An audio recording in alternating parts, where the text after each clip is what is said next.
আর দুনিয়া সারাব, দুনিয়া একটা মরিচিকা। মরুভূমির মধ্যে দেখা যায় দূর থেকে কি যেন পানি টিকটিক করে, পানি টলমল করে, মানুষ দৌড়ে চলে যায় সেখানে যাওয়ার পরে দেখে মনে হয় এখানে পানি আছে। একটু পরে যখন ওখানে যায় দেখে হায় হায় এখানে পানি নাই, আবার পিছনের দিকে নজর করলে দেখে ওখানে পানি টলমল করে, আবার দৌড়ে ওখানে আসে, মনে হয় এখানে পানি। মানুষ আগে ছোট্ট টিনের ঘরে থাকে, সেখান থেকে স্বপ্ন দেখে কোনো মতে যদি সাইড ওয়ালটা করা যায়, কোনো মতে যদি একটু নিচের ফ্লোরটা পাকা করা যায়, ওখানে যখন মানুষ থাকতে থাকে এবার চিন্তা করে না কোনো মতে ছাদটা যদি দেওয়া যায়, ছাদটা দিলে আবার চিন্তা করে কোনো মতে ফাউন্ডেশনটা যদি নেওয়া যায়, ফাউন্ডেশন নিয়ে 5 তলা করলে চিন্তা করে কোনো মতে আরেকটা বাড়ি যেন করা যায়, কোনো মতে আরেকটা ব্যবসা যেন করা যায়। সব তো দুনিয়ার জন্য মানুষ চিন্তা করেই চলছে।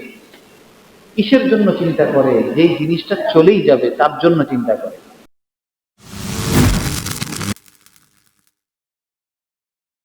আজকের মজলিস হচ্ছে তওবার মজলিস, আজকের মজলিস জিকিরের মজলিস।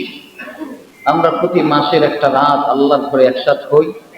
আমাদের একটাই উদ্দেশ্য থাকে, সারাটা মাস আমরা যেভাবেই কাটাই না কেন, অন্তত এই একটা রাত আমরা যেন কিছু সময় আল্লাহকে রাখতে পারি। আমাদের দিলের যে জং পড়ে যায়, জংগুলো যেন আমরা দূর করতে পারি। আল্লাহ যদি আমাদেরকে জিজ্ঞেস করেন যে বান্দা আমার কাছে তুমি কি নিয়ে এসেছো, আমরা যেন আল্লাহকে বলতে পারি যে আল্লাহ সারা মাস চেষ্টা করেছি তোমার ইবাদত করতে, ওরকম ভাবে পারি নাই, কিন্তু মাসের ছোট্ট একটু সময় একনিষ্ঠভাবে আল্লাহ তোমাকে দিয়েছিলাম শুধুমাত্র তোমাকে পাওয়ার জন্য। আল্লাহ দিয়েছিলাম শুধুমাত্র তোমার দিল শিখার জন্য, দিলের ময়লাগুলো দূর করার জন্য, জিকির করে করে তোমার ভালোবাসার পাত্র হওয়ার জন্য। আল্লাহ ওই কাজটা যদি তোমার ভালো লাগে তুমি একটু কবুল করে নাও। হতে পারে এটা আমাদের নাজাতের ওসিলা হয়ে যেতে পারে, বলেন না ইনশাআল্লাহ। আল্লাহ চাইলে এটা আমাদের নাজাতের ওসিলা হতে পারে। আল্লাহ আমাদেরকে জিজ্ঞেস করবেন বান্দা কি নিয়ে এসেছো, বান্দা কি আছে তোমার, বান্দা এমন কোন ইবাদত আছে যে ইবাদতের কারণে তোমাকে মাফ করে দিতে পারি, বান্দা এমন কোন আমল আছে যে আমলের কারণে তোমাকে মাফ করে দিতে পারি। এজন্য গোপন কিছু আমল করে রাখা, গোপন কিছু ইবাদত করে রাখা, কিছু সময় আল্লাহর জন্য ওয়াকফ করে দেওয়া, এইটুকু সময় আমি আল্লাহকে দিব। এটুকু সময়ের মধ্যে দুনিয়ার কারো চিন্তা থাকবে না, না পরিবারের চিন্তা, না ব্যবসা বাণিজ্যের চিন্তা, না বাড়ি গাড়ির চিন্তা, কোনো কিছুর চিন্তা থাকবে না। অন্তরের মধ্যে থাকবেন কে? শুধু আল্লাহ থাকবেন। আল্লাহ ছাড়া আমরা অন্তরে আর কাউকে জায়গা দিব না। এমন দিল, ওই দিল কত সুন্দর, কত চমৎকার, যে দিলের মধ্যে আল্লাহ বসবাস করেন।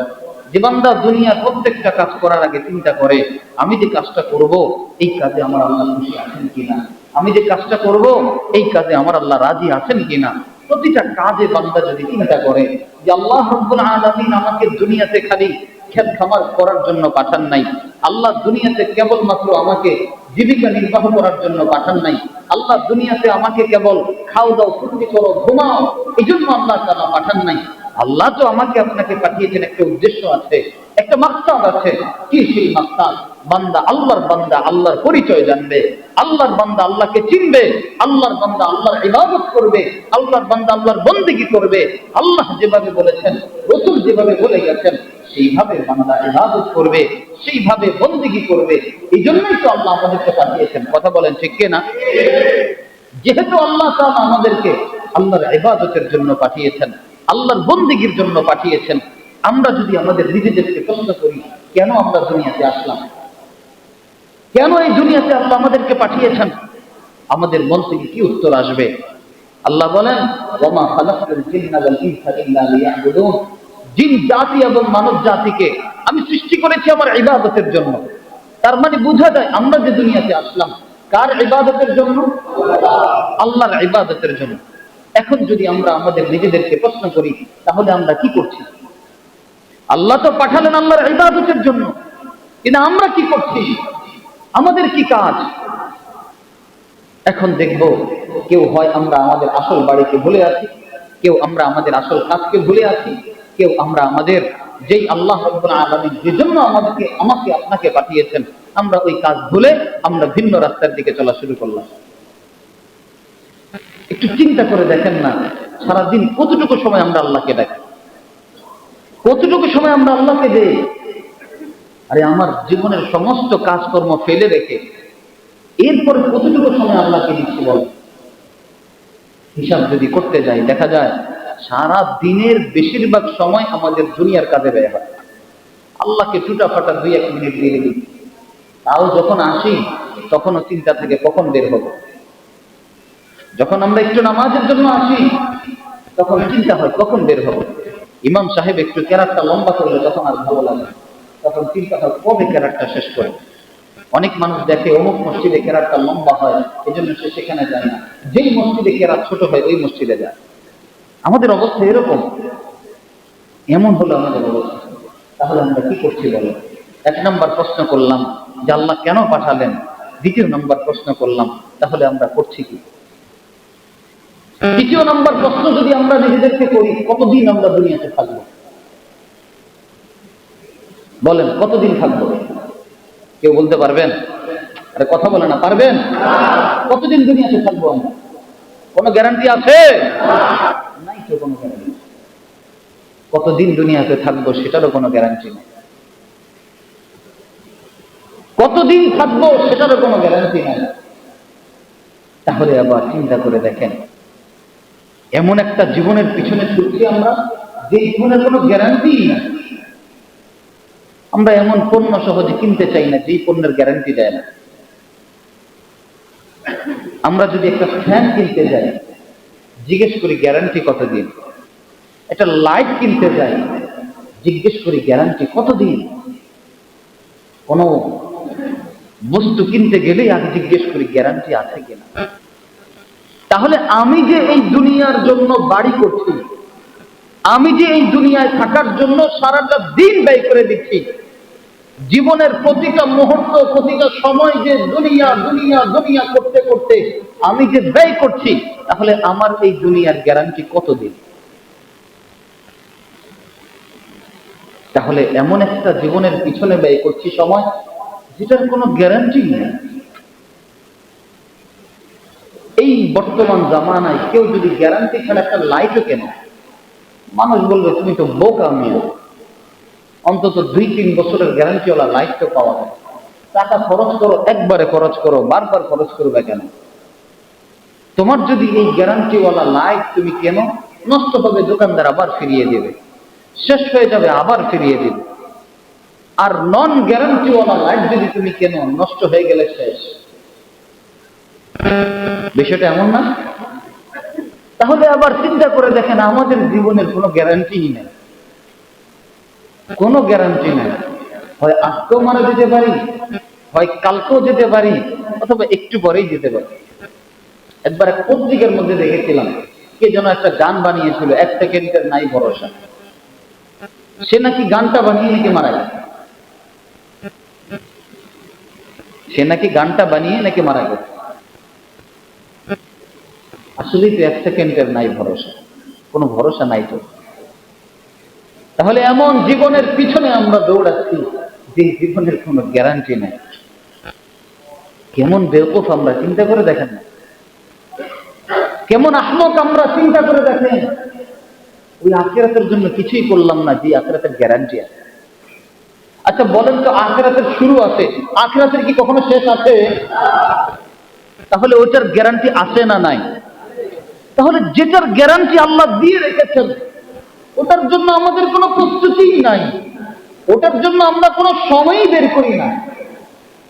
যেটার গ্যারান্টি আখিরাত, যেটার গ্যারান্টি শুরু আছে শেষ নাই, যেটা অনন্তকাল থাকবে, চিরকাল থাকবে, ওটার গ্যারান্টি আছে, তাও আমরা সেটার পিছনে দৌড়াই না। কিন্তু এমন জিনিসের পিছনে দৌড়াই যেটার গ্যারান্টি নেই।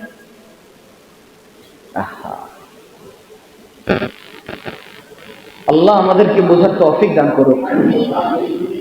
কিভাবে যে আমরা বুঝবো, কবে যে আমাদের বুঝ আসবে, কি কাজ করলে যে আল্লাহ আমাদের দেহনে ঢেলে দিবেন।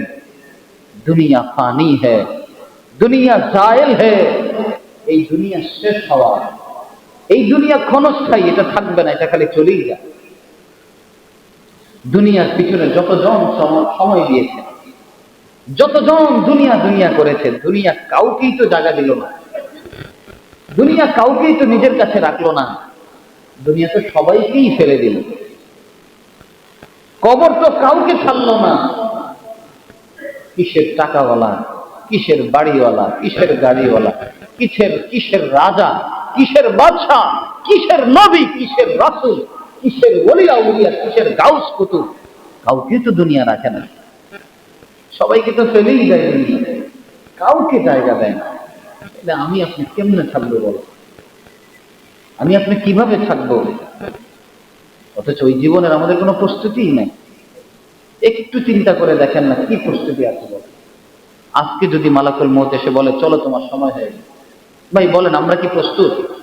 আমরা তো প্রস্তুত না।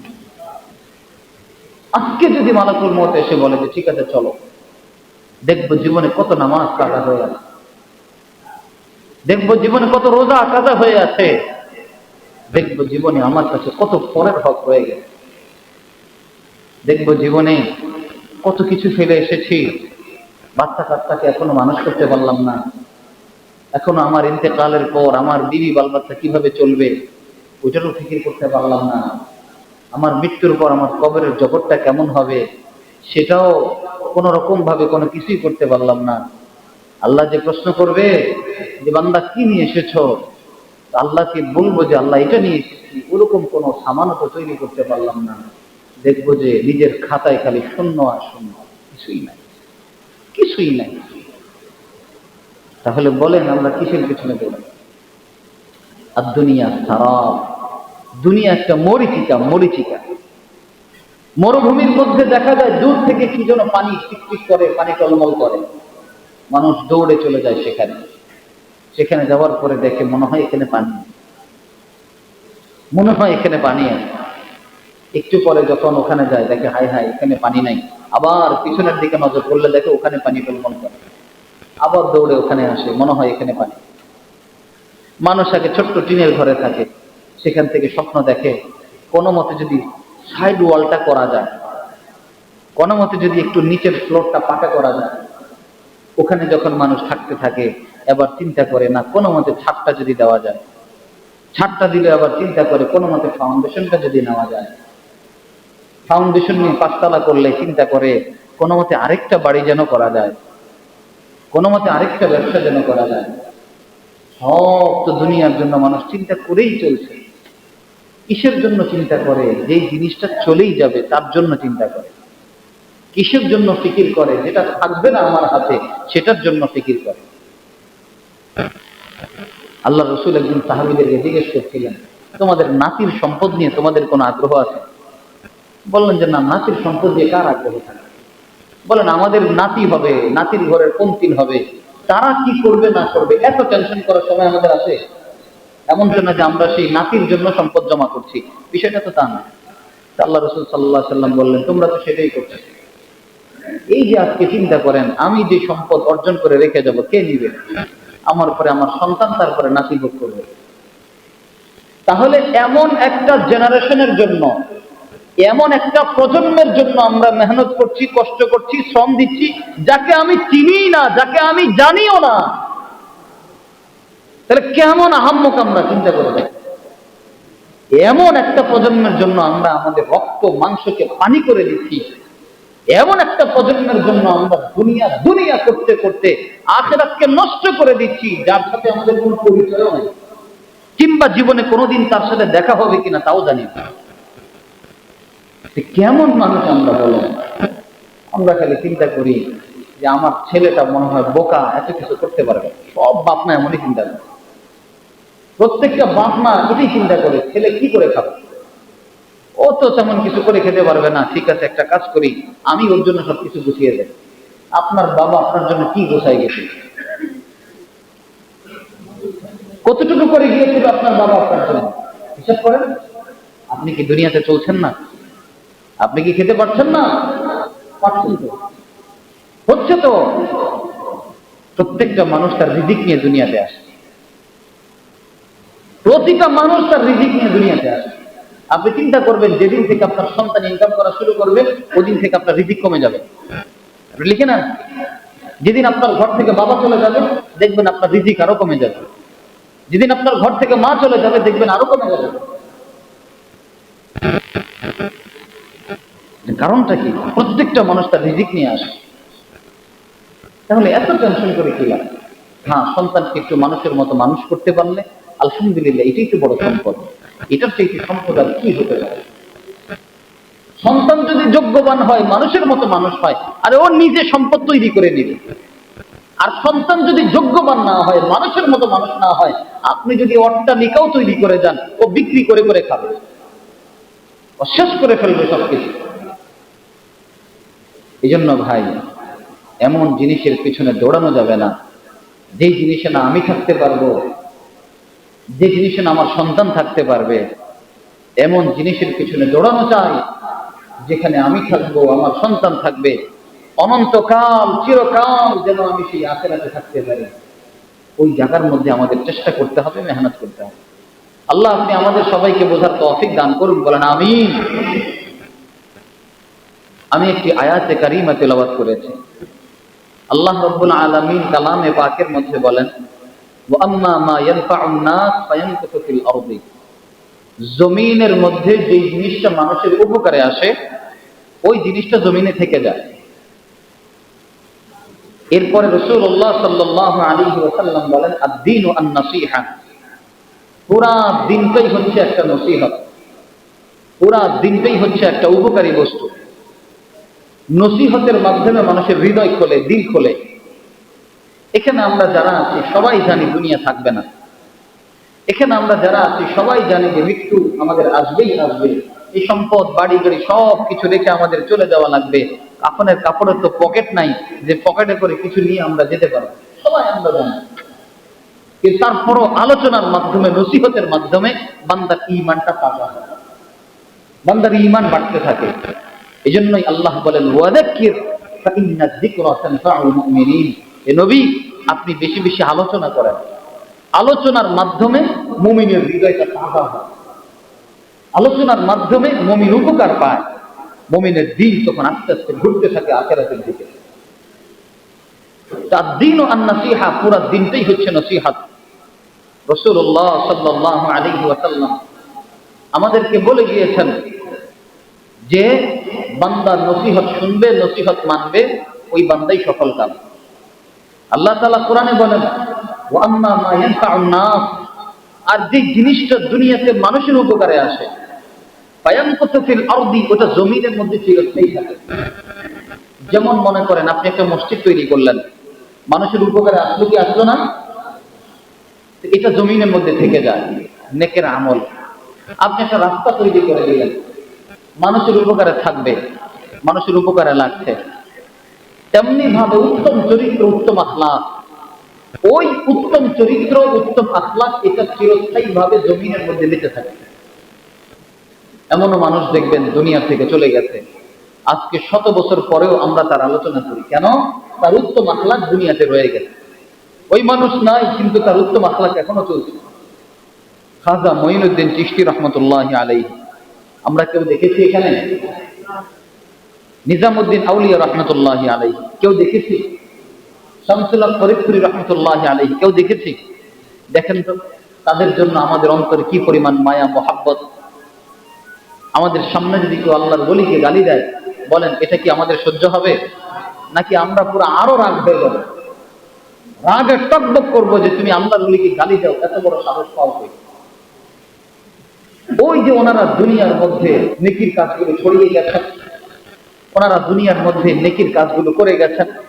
ওই নেকির কাজ ছড়ানোর কারণে, নেকির কাজ করার কারণে আল্লাহ রাব্বুল আলামিন তাদের অন্তরে, প্রত্যেকটা মানুষের অন্তরে অন্তরে তাদের জন্য ভালোবাসা, মহাব্বত সবকিছু ঢেলে দিয়েছে। কিয়ামত পর্যন্ত জাতি তাদেরকে স্মরণে রাখবে ইনশাআল্লাহ। ওয়া আম্মা মা ইয়ানফাউন নাস, যেই জিনিসটা মানুষের উপকারে আসে, ফায়ামকুতু ফিল আরদি, এটা জমিনের মধ্যে বেঁচে থাকে, এটা জমিনের মধ্যে চলতে থাকে সিলসিলা। দেখেন, যেই ফল গাছটার ফল মিষ্টি, মানুষ ওই ফল গাছটাকে পরিচর্যা বেশি করে। যেই গাছের আম অনেক মিষ্টি সুস্বাদু, মানুষ দেখবেন ওই গাছটার দিকে অন্যরকম নজর করে তাকায়। মানুষ চিন্তা করে গাছটার আম যেহেতু মিষ্টি, ঠিক আছে একটা কাজ করি, গাছের চতুর্পাশে একটু গর্ত করে দেই, এবার এটার মধ্যে একটু সার দেই, এবার এটার মধ্যে একটু গোবর দেই, পানি দেই, এটাকে একটু পরিচর্যা করি। কেন? এটা তো ভালো ফল দেয়, এটার ফলটা অনেক বড় মিষ্টি। কিন্তু যেই আম গাছটা টক, আমটা সুস্বাদু না, মানুষ ওদিকে নজরও করে না, তাকায়ও না। ঠিক তেমনি ভাবে মানুষ বলে না, বৃক্ষ তোমার নাম কি, ফলে পরিচয়। আম গাছের মধ্যে আম হয়, আম গাছে কখনো দাম হয় না। কলা গাছে কখনো তাল ধরে না, তাল গাছে তাল ধরে, কলা গাছে কলা ধরে, আম গাছে আম ধরে। প্রত্যেকটা ফল দেখে বোঝা যায় যে হ্যাঁ এটা অমুক গাছ, এটা তমুক গাছ। ঠিক একটা মানুষের ভিতরটা কেমন, একটা মানুষের হৃদয়টা কেমন, হৃদয়টা কত সুন্দর, এই জিনিসটা বোঝা যায় মানুষের আখলাকে, মানুষের স্বভাবে, মানুষের চরিত্রে। মানুষ যখন কথা বলে, কিছু কিছু মানুষের কথা আছে শুনতেই মনে হয় ভালোই লাগে, আবার কিছু কিছু মানুষ ভালো কথা বললেও ভালো লাগে না, মেজাজটা গরম হয়ে যায়। কারণ আরবিতে একটি প্রবাদ আছে, আল ইনা ইয়াতারাশাহু বিমা ফীহি, প্রত্যেকটা পাত্রের ভিতরে যেটা থাকবে বাইরে সেটাই বের হবে। আমি যদি বদনার ভিতরে পানি ঢেলে দেই, পানি ভিতরে যদি রাখি, বলেন আমি যখন ঢালবো তখন কি পানি বের হবে না দুধ বের হবে? কথা বলে না, পানি বের হবে, কারণ ভিতরে রেখেছি তো পানি। যদি ভিতরে আমি দুধ রাখি তাহলে ঢালতে গেলে দুধই বের হবে। ঠিক তেমনি ভাবে যেই মানুষের অন্তরটা ভালো, যেই মানুষের স্বভাব ভালো, আখলাক ভালো, ওই মানুষ যখন কথা বলবে ওই কথার মধ্যে নিশ্চয়তা বের হবে। ওই মানুষ যখন কথা বলবে তার উত্তম চরিত্র মুখ দিয়ে প্রকাশ পাবে, ভিতরের অবস্থাটা মানুষের জবান দিয়ে বের হয়ে আসে। যেই মানুষের অন্তর যত ভালো, তার দেখবেন জবানও তত সুন্দর। সে একটা মানুষকে গালি দিতে গেলে 1000 বার চিন্তা করবে, একটা মানুষের মান সম্মান নষ্ট করতে গেলে 1000 বার চিন্তা করবে। সে মুখ দিয়ে জবান দিয়ে এমন কোন কথা উচ্চারণ করবে না যেটা আরেকজন মানুষ কষ্ট পায়। জারাহাতুস সিনানি লাহাল সিয়ামু, জারাহাতুস সিনানি লাহাল সিয়ামু, ওয়ালা ইয়ালতামু মা জারাহাল লিসানু, ওয়ালা ইয়ালতামু মা জারাহাল লিসানু। কবি বড় চমৎকার করে বলেছেন, তীর তরবারির আঘাত এটা কিন্তু ব্যান্ডিজের মাধ্যমে, মলমের মাধ্যমে ভালো হয়ে যায়। হাত কেটে গেল, মলম লাগালেন, ব্যান্ডেজ করলেন, 2 দিন পরে ভালো হয়ে যাবে। কিন্তু মানুষ জিহ্বা দিয়ে যদি কারো হৃদয়কে আঘাত করে, জিহ্বা দিয়ে যদি মানুষ কারো হৃদয়কে দুটুকরো করে দেয়, এই হৃদয় জোড়া লাগানোর মতো পৃথিবীতে কোনো মলম আবিষ্কার হয় না। ওয়ালা ইয়ালতামু মা জারাহাল লিসানু, জিহ্বা দিয়ে যদি কেউ কাউকে আঘাত করে, ওই আঘাতের কারণে দিল ভেঙে চুরমাচুর হয়ে যায়, এটাকে জোড়া লাগানো সম্ভব না। হাড্ডি ভেঙে গেল প্লাস্টার করে জোড়া লাগানো যায়, এক সময় লেগে যায়। জবান দিয়ে কেউ যদি কাউকে কষ্ট দেয়, এটা কিন্তু সহজে লাগে না। ওই মানুষ চুপচাপ হেঁটে চলে গেল, তার মাথার মধ্যে থাকে এই লোকটা কিন্তু একসময় আমার সাথে আমার খারাপ আচরণ করেছিল, এই লোকটা একসময় আমার ইজ্জতের চাদর নিয়ে টানাটানি করেছিল। এজন্য বৃক্ষ তোমার নাম কি, ফলে পরিচয়। একজন মানুষ যদি সুন্দর করে কথা বলে, একজন মানুষ যদি উত্তম চরিত্র নিয়ে মানুষের সামনে আসে, বোঝা যাবে ওই মানুষের ভিতরটা ভালো, এই জন্য জবান থেকে সুন্দর সুন্দর কথা বের হয়। ওই মানুষের ভিতরটা ভালো, এই জন্য সে সুন্দর করে কথা বলে, মানুষে তার কথায় খুশি হয়। রাসূলুল্লাহ সাল্লাল্লাহু আলাইহি ওয়াসাল্লাম বলেন, আন তালকা আখাকা বিওয়াজহিন তালিকিন লাকা সাদাকাতুন। রাসূল বলছেন, তুমি তোমার ভাইয়ের সামনে যখন মিষ্টি হাসি দিয়ে কথা বলবে, হাস্যোজ্জ্বল চেহারা নিয়ে যখন তুমি তোমার আরেক মুসলমান ভাইয়ের সামনে গিয়ে কথা বলবে, সদকা করলে যেই পরিমাণ সওয়াব, একটা হাসি দিয়ে সুন্দর চেহারা নিয়ে তার সাথে কথা বললে সেরকম সওয়াব। সুবহানাল্লাহ। আপনি চিন্তা করেন, খালি টাকা দিয়ে সদকা করে না, একটা সুন্দর আচরণ করে সদকার সওয়াব পাওয়া যায়, একটা মুচকি হাসি দিয়ে সদকার সওয়াব পাওয়া যায়। রাসূলুল্লাহ সাল্লাল্লাহু আলাইহি ওয়াসাল্লাম আজীবন মুচকি হাসি দিয়ে কথা বলতেন। যখনই কথা বলতেন এত সুন্দর মৃদু হাসতেন। রাসূলের সেই মুচকি হাসি সাহাবায়ে কেরাম রাদিয়াল্লাহু আনহুম বলেন, প্রত্যেকটা সাহাবীর চোখের মধ্যে লেগে থাকত। যত মারাত্মক শত্রু হোক না কেন, যেই না রাসূলুল্লাহ সাল্লাল্লাহু আলাইহি ওয়াসাল্লামের সামনে চলে আসতো, সে একেবারে পানি পানি হয়ে যেত। ওই যে বুড়ির ঘটনা সবাই জানে, যেই বুড়ি রসুলের নামাজের জায়গার মধ্যে কাটা বিছাতো, যেখানে নামাজে মসজিদে যেতেন সেখানের মধ্যে কাটা বিছাতো, ওই বুড়ি যেদিন বিপদে পড়ে গেল, মক্কা যেদিন বিজয় হয়ে যায়, সেদিন বুড়ি তার কাঠি বস্তা নিয়ে লড়তে পারে না, চড়তে পারে না। মুহাম্মদ সাল্লাল্লাহু আলাইহি ওয়াসাল্লাম গিয়ে বললেন যে, বুড়িমা আপনার কি সমস্যা আমাকে বলেন। বলে, একটা জালেম মুহাম্মদ এসেছে, ওই মুহাম্মদ আজকে আমাদের উপর জুলুম করছে, ওর কারণে আজকে আমরা চলতে পারছি না।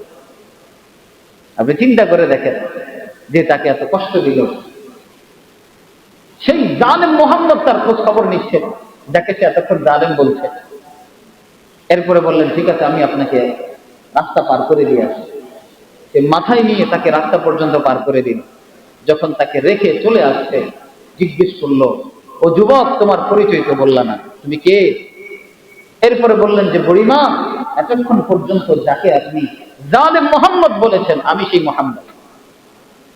বুড়ি তখন বলে বসলো, যেই মুহাম্মদের চরিত্র এমন হয়, সেই মুহাম্মদ কখনো জালেম হতে পারে না। তুমি সাক্ষী থাকো, আমিও পাঠ করলাম, লা ইলাহা ইল্লাল্লাহু মুহাম্মাদুর রাসূলুল্লাহ সাল্লাল্লাহু আলাইহি ওয়াসাল্লাম। এটা হচ্ছে উত্তম চরিত্র, উত্তম আখলাক। উত্তম চরিত্র এমন একটা জিনিস, এটা আপনার মৃত্যুর পরও বেঁচে থাকবে, প্রতিটা মানুষের মুখে মুখে থাকবে। অমুক মানুষটা এমন ছিল, অমুক মানুষটা এমন ছিল। এজন্য দেখবেন যাদের আচার আচরণ সুন্দর, যাদের ব্যবহার সুন্দর, এদেরকে সবাই দিল দিয়ে মহব্বত করে। কিন্তু যাদের ব্যবহার সুন্দর না, কথা বলে এদিক থেকে ঢোকে ওদিক থেকে বের হয়ে যায়, এদেরকে মানুষ দেখতে পারে না। উত্তম আচরণের মাধ্যমে আপনি যেটা আদায় করতে পারেন, বিশ্বাস করেন আপনি রূঢ়ভাবে, শক্তভাবে আপনি কখনো সেটা আদায় করতে পারবেন না। কঠিন একটা রাগী মানুষ, তার সাথে যদি আপনি সুন্দরভাবে ব্যবহার করে দেখবেন, আপনার যে মাকসাদে তার কাছে যাবেন সেটা আপনি অর্জন করে নিয়ে আসতে পারবেন। কিন্তু রাগী মানুষের সামনে যদি আরো রাগ দেখাতে যান, দেখবেন হিতে বিপরীত হয়ে যাবে, উলট পালট হয়ে যাবে সবকিছু। এই জন্য উত্তম চরিত্র এটা আমাদের অনেক বড় নিয়ামত। আপনি আরো আশ্চর্য হয়ে যাবেন, রাসূলুল্লাহ সাল্লাল্লাহু আলাইহি ওয়াসাল্লাম তিনি বলেন, উত্তম চরিত্র এমন জিনিস, মানুষের ঈমানের পরে উত্তম চরিত্রের স্থান। একজন মানুষ যে ঈমান আনে, ঈমান কত বড় দৌলত, ঈমান কত বড় দামি বিষয়। রাসূল বলছেন, ঈমানের পরে হচ্ছে উত্তম চরিত্রের স্থান। রাসূলুল্লাহ সাল্লাল্লাহু আলাইহি ওয়াসাল্লাম বলেন, আকমালুল মুমিনিনা ঈমানান আহসানুহুম খুলুকা। বলে ওই ব্যক্তিরা হচ্ছে পরিপূর্ণ মুমিন, খালি জানাতানো মুমিন না, যেই মুমিনদের সবকিছু পরিপূর্ণ। এমন পরিপূর্ণ মুমিন কারা? আহসানুহুম খুলুকান, যাদের চরিত্র ভালো, যাদের আখলাক ভালো, এরা হচ্ছে একদম সর্বোপরি পরিপূর্ণ মুমিন। আর যাদের আখলাক ভালো না, যাদের আখলাক সুন্দর না, রাসূল তাদেরকে পরিপূর্ণ মুমিন বলেন না। তার মানে আমাদের যদি পরিপূর্ণ মুমিন হতে হয়, আমাদের আখলাককে আগে পরিপূর্ণ করতে হবে, আখলাককে শুদ্ধ করতে হবে, ব্যবহারকে অনেক নম্র করতে হবে, ব্যবহারকে ভদ্র করতে হবে, অন্য মানুষের সামনে সুন্দরভাবে পেশ করতে হবে আমাদের। তাহলে আমরা পরিপূর্ণ মুমিন হব। একটা জিনিস দেখবেন, মানুষের মধ্যে দুইটা জিনিস থাকে। একটা হচ্ছে বাহ্যিক চেহারা, যেটাকে বলে সূরত, আরেকটা হচ্ছে ভিতরগত একটা চেহারা, যেটাকে বলে সিরাত। সূরত মানে বাহ্যিক অবস্থা, বাহ্যিক আকৃতি। কোন মানুষ যদি সুন্দর হয়, কোন মানুষকে দেখতে যদি খুব ভালো লাগে, তাহলে বুঝতে হবে চোখটা তার সৌন্দর্যকে গ্রহণ করছে। তার মানে যে কোনো সুন্দর জিনিসকে এটা চোখ গ্রহণ করে, চোখ দেখে, চোখের কাছে ভালো লাগে। চোখ কারো চেহারার দিকে নজর করে দেখে না, লোকটা তো সুন্দর মাশাআল্লাহ, চোখটা বোঝে না লোকটা সুন্দর। ফুল দেখে, ফুল দেখে মানুষ বোঝে না ফুলটা তো সুন্দর। তার মানে বাহ্যিক সৌন্দর্য এটা মানুষের চোখ গ্রহণ করে। কিন্তু মানুষের আরেকটা সৌন্দর্য আছে, যেটা ভিতরগত সৌন্দর্য, যেটাকে সিরাত বলে। মানুষের জীবন আচরণ, মানুষের ব্যবহার, মানুষের চলাফেরা, ওইটা মানুষের দিল গ্রহণ করে। তার মানে বোঝা যায় চোখ দিয়ে মানুষ বাহ্যিক সৌন্দর্য দেখে, আর দিল দিয়ে মানুষ ভিতরগত সৌন্দর্য দেখে। কথা বলেন ঠিক কিনা? ভিতরগত সৌন্দর্য এটা মানুষের হৃদয়ে থাকে, যেহেতু সেটা হৃদয় দিয়ে দেখে। আপনি দেখবেন কত কালো মানুষ, চেহারা দেখতে সুন্দর না, কিন্তু আখলাকটা কত সুন্দর, প্রত্যেকটা মানুষ তারে ভালোবাসে। আবার কত সুন্দর চেহারার মানুষ, কত সুন্দর চেহারার মানুষ, তাকে দেখলেই মনে হয় আরে এত সুন্দর একটা মানুষ, কিন্তু আখলাক ভালো না, চরিত্র ভালো না, মানুষ তার নাম শুনলেও মানুষ ঘৃণা করা শুরু করে। ওই চোখের সৌন্দর্য প্রথম প্রথম ভালোই লাগে। যদি কারো ঘরে সুন্দরী বউ আছে, পুরা এলাকার সবাই দেখতে আসে, আর গল্প গুজব শুরু হয়ে যায়, অমুকের বউটা কত সুন্দর, তার চেহারা তাকিয়ে থাকার মতো। খুব গবেষণা হয়, 1 সপ্তাহ মাত্র। কয়দিন? 1 সপ্তাহ। 1 সপ্তাহ পরে যদি তার আচার আচরণ খারাপ হয়, পুরা এলাকার মধ্যে গন্ধ ছড়িয়ে যায়। চেহারা সুন্দর হলে কি হবে, আখলাক ভালো না, চরিত্র ভালো না। আরেকজন মানুষ চেহারা সুন্দর না, ঘরের মধ্যে বউ নিয়ে আসছে কালো, মানুষ শুরুতে দেখে বলবেন না চয়েস হয় নাই, না লোকটা ঠকছে, মনের মতো বউ আসে নাই। কিন্তু ঠিক কিছুদিন পরে যদি তার চরিত্র ভালো হয়, আখলাক ভালো হয়, পরিবারের প্রত্যেকটা মানুষ তার প্রশংসা করতে বাধ্য হয়ে যায়। কথা বলেন ঠিক কিনা? তার মানে মানুষের চোখ এটা বাহ্যিক সৌন্দর্য দেখে, আর মানুষের হৃদয় এটা ভিতরগত সৌন্দর্য দেখে। বাহ্যিক সৌন্দর্য এটা ক্ষণস্থায়ী, এটা চিরস্থায়ী না। কবরের মাটি সুন্দরী কেউ খায়, আর যে কালো তারেও খায়। কবরের মাটি সবাইকে খেয়ে ফেলবে। কত সুন্দরী সুন্দরী রমণী, বিশ্ব সুন্দরী যারা ছিল, তাদেরকে মাটি খেয়ে ফেলেছে, আর সাধারণ মানুষ তো দূরের কথা। কালোকেও কবরের মাটি খায়, যে সুন্দর তারেও কবরের মাটি খায়। কিন্তু হ্যাঁ, যার হৃদয়টা সুন্দর, যার দিল সুন্দর, সে মানুষের প্রত্যেকটা দিলে দিলে বসবাস করে। সৌন্দর্য এটা ক্ষণস্থায়ী, চিরস্থায়ী না। কিন্তু উত্তম চরিত্র এটা চিরস্থায়ী, এটা থাকবেই থাকবে। দেখবেন যেই সন্তানটার আখলাকটা ভালো, তাকে কিন্তু বাবারা সবাই মহাব্বত করে, তার জন্য অন্তর থেকেও দোয়া আসে। যেই সন্তানের আখলাক ভালো না, তাকে কিন্তু বাবারা দেখতে পারে না, পরিবার পরিজন কেউ দেখতে পারে না। উল্টা কোনো একটা সিদ্ধান্ত নিতে গেলে ওরা সাইড করে রাখে, যে ওর তুই দূরে থাক। কোনো একটা গুরুত্বপূর্ণ জায়গায় যেতে গেলে বলে তুমি যাও না, তুমি দূরে থাকো, তুমি গেলে আরো পেশ লাগাবা, তুমি দূরেই থাকো। যে ব্যক্তি সুন্দর আচরণ করে, ভালো আচরণ করে, মাথা ঠান্ডা রেখে নিরিবিলি আচরণ করে, প্রত্যেকটা জায়গায় মানুষ চিন্তা করে ঠিক আছে, নানান মুশকিলের সমস্যা, ঝামেলার সমস্যা, ঠিক আছে ওরে পাঠায়, ও কোনো না কোনো সলিউশন নিয়ে চলে আসবে। এই জন্য রাসূলুল্লাহ সাল্লাল্লাহু আলাইহি ওয়াসাল্লাম বলেছেন, আকমালুল মুমিনিনা ঈমানান আহসানুহুম খুলুকা। ওই ব্যক্তি, ওই মুমিন হচ্ছে উত্তম মুমিন, যার চরিত্র সুন্দর, যার আখলাক সুন্দর, সেই উত্তম মুমিন, সেই পরিপূর্ণ মুমিন। রাসূলুল্লাহ সাল্লাল্লাহু আলাইহি ওয়াসাল্লাম আমাদেরকে ধারাবাহিকভাবে দোয়া শিক্ষা দিয়েছেন। যেমন কেউ যদি আয়নার সামনে যায়, আয়না দেখা এটা রাসূলের সুন্নাত। মাথা আঁচড়ানো, চুল আঁচড়ানো, দাড়ি আঁচড়ানো, এটা রাসূলের সুন্নাত। রাসূলুল্লাহ সাল্লাল্লাহু আলাইহি ওয়াসাল্লাম দোয়া শিখিয়েছেন, যে ব্যক্তি আয়নার সামনে যাবে সে যেন এই দোয়া করে, আল্লাহুম্মা হাসসানতা খালকি ফাহাসসিন খুলুকি। যে আল্লাহ, আপনি তো আমার সৃষ্টিকে সুন্দর বানিয়েছেন। বলেন, মানুষের সৃষ্টি যে সুন্দর, এটার মধ্যে কোনো সমস্যা আছে? মানুষের সৃষ্টি, মানুষকে আল্লাহ তাআলা যেভাবে তৈরি করেছেন, পৃথিবীর কেউ যদি চেষ্টা করে, বলেন এর চাইতে সুন্দর করে কাউকে সৃষ্টি করতে পারবে? আপনি দেখেন তো, এই যে মানুষ তৈরি করে, বর্তমানে কার্টুন তৈরি করে, কার্টুন, এই কার্টুনগুলো দেখতে কি ভালো লাগে? কারো মাথা মোটা, কারো নাক মোটা, কারো চেহারা নাই, কারো চোখ নাই, এই যে একটা অবস্থা, দেখলেই তো ঘৃণা লাগে। মানে মানুষ চেষ্টা করে যে একটু আরো সুন্দর করে কিছু জাতিকে উপহার দেওয়া যায় কিনা, আরো ভালো কিছু জাতিকে উপহার দেওয়া যায় কিনা, এটা মানুষ চিন্তা করে করে কার্টুনকে বিভিন্ন আকৃতিতে বানানোর চেষ্টা করে। আপনার কাছে কি মনে হয়, মানুষের মতো সুন্দর হয়? বরঞ্চ আরো দেখতেই মনে চায়। মানুষের মতো তৈরি কেউই করতে পারবে না। এই যে ট্রান্সজেন্ডার, যারা নিজেদের লিঙ্গ পরিবর্তন করে, সে পুরুষ থাকে, মনে মনে চিন্তা করে, আচ্ছা আমি তো পুরুষ, এখন আমার নারী হতে মনে চায়। এখন সে সার্জারি করে বিভিন্ন ইনজেকশন গ্রহণ করে আর নিজেদের শরীরের অবয়বগুলোকে সে পরিবর্তন নিয়ে আসে।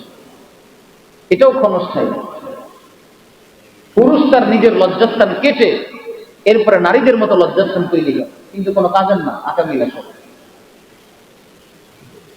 এখন আমি একটা জিনিস ব্যক্তিগতভাবে চিন্তা করি, আচ্ছা পুরুষ থেকে নারী হইতে চাইলা, আল্লাহ তোমাকে যেভাবে বানাইলো তোমার এইভাবে থাকতে মনে চায় না, তোমার মনে চায় যে তুমি আরেকটু চেঞ্জ করবা, পরিবর্তন করবা। তাইলে একটা কাজ করো, আল্লাহ তো নাকটাকে এই জায়গায় রাখছেন, তুমি পারলে নাকটাকে এটা পিছনে লাগাও। আল্লাহর তৈরিকৃত সৃষ্টি তো তোমার কাছে ভালো লাগে নাই, তাইলে আল্লাহ যে নাকটাকে এখানে ফিট করেছেন, পারলে নাকটাকে কেটে পিছনে লাগাও, অথবা পেটে পিঠে যেখানে মন চায় সেখানে লাগাও। এবার বলেন তো, কোন মানুষের সামনে যদি নাক না থাকে, মানুষ তো থুতু মারার জন্য তার চেহারার দিকে তাকাবে না, ঠিক কিনা? এত পরিবর্তন করতে চাও, দেখি পারলে আল্লাহ যে চেহারাটা যেভাবে সাজিয়েছেন, পারলে এখানে একটু হাত দিয়ে দেখো না, পারলে এখানে একটু হাত দিয়ে তুমি চেঞ্জ করে দেখো না, এরপরে দেখো মানুষ তোমার কই ফেলা। এত পরিবর্তন করতে মনে চায়। আল্লাহ এই জন্য স্পষ্ট বলেছেন, লাকাদ খালাকনাল ইনসানা ফি আহসানি তাকওয়িম, আমি মানুষকে সৃষ্টি করেছি উত্তম আখলাক, মানে সবচেয়ে উত্তম আকৃতি দিয়ে আমি মানুষকে তৈরি করেছি। আল্লাহ আমাকে আপনাকে তৈরি করেছেন সবচেয়ে উত্তম আকৃতি দিয়ে। আর এই জিনিসটাকে আমরা পরিবর্তন করার চেষ্টা করি। যাই হোক, এজন্য রাসূলুল্লাহ সাল্লাল্লাহু আলাইহি ওয়াসাল্লাম আমাদেরকে দোয়া শিক্ষা দিয়েছেন, আমরা যখন আয়নার সামনে যাব তখন এই দোয়া করব, আল্লাহুম্মা হাসসানতা খালকি, ও আল্লাহ আপনি তো আমার সৃষ্টিকে সুন্দর করেছেন, ফাহাসসিন খুলুকি, আল্লাহ আপনি আমার চরিত্রকেও সুন্দর করেন। সুবহানাল্লাহ। তার মানে নিজের চরিত্রকে সুন্দর করার জন্য, নিজের আখলাক, নিজের আচরণকে সুন্দর করার জন্য আল্লাহ রাসূল আমাদেরকে দোয়া পর্যন্ত শিক্ষা দান করেছেন। সবাই বলেন আল্লাহুম্মা, জবান খুলে বলেন আল্লাহুম্মা হাসসানতা খালকি ফাহাসসিন খুলুকি, যে আল্লাহ আপনি আমার চেহারাকে তো সুন্দর বানিয়েছেন, আল্লাহ আপনার চরিত্রকেও আপনি সুন্দর বানান। বলেন না আমিন। এই জন্য রাসূলুল্লাহ সাল্লাল্লাহু আলাইহি ওয়াসাল্লাম আমাদেরকে শিক্ষা দিয়েছেন যে বান্দা, তুমি যখনই আয়নার সামনে দাঁড়াবা, নিজের চেহারার সৌন্দর্যের প্রশংসার পাশাপাশি, চেহারার সৌন্দর্যের শুকরিয়া আদায় করার পাশাপাশি তুমি তোমার আখলাককে যেন সুন্দর করতে পারো, আখলাককে যেন চমৎকার করতে পারো, এই জন্য তুমি প্রতিনিয়ত দোয়া করো। আল্লাহ আমাদের সবাইকে আমল করার তৌফিক দান করুন, বলেন আমিন। এরপরে দেখেন রাসূলুল্লাহ সাল্লাল্লাহু আলাইহি ওয়াসাল্লামের আরেকটি হাদিস, যেটা আত-তারগীব ওয়াত তারহীব নামক কিতাবের মধ্যে এসেছে। আল্লাহ রাসূল সাল্লাল্লাহু আলাইহি ওয়াসাল্লাম বলেন, ইন্নাল মুমিনা লা ইউদরিকু বিহুসনি খুলুকিহি দারাজাতা কাইমিল লাইলি ওয়া সাইমিন নাহার। দেখেন একজন উত্তম চরিত্রওয়ালা ব্যক্তি তার কি পরিমাণ মর্যাদা। আপনার একটাই কাজ, আপনি খালি দুনিয়াতে চলছেন, কারোর সাথে খারাপ ব্যবহার করবেন না। আপনি দুনিয়াতে চলছেন, কারোর সাথে উচ্চবাচ্য শব্দ করবেন না। আপনি আপনার উত্তম চরিত্র দিয়ে তার সামনে পেশ হবেন। আপনি তার সামনে গিয়ে সুন্দর সুন্দর কথা বলবেন, উপকারী কথা বলবেন, কোন রকম ফিতনা ফাসাদে আপনি জড়াবেন না।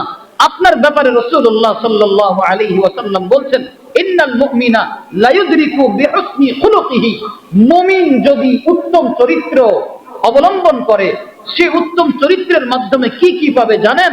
দারাজাতা কাইমিল লাইলি ওয়া সাইমিন নাহার, ওই মুমিন ব্যক্তি এমন মর্যাদা পাবে, যেই ব্যক্তি সারা দিন রোজা রেখেছে, সারা রাত জেগে জেগে তাহাজ্জুদ পড়েছে, ওই বান্দা যেই সওয়াব পাবে, একজন মুমিন বান্দা উত্তম চরিত্রের মাধ্যমে একই রকম সওয়াব পেয়ে যাবে। সুবহানাল্লাহ।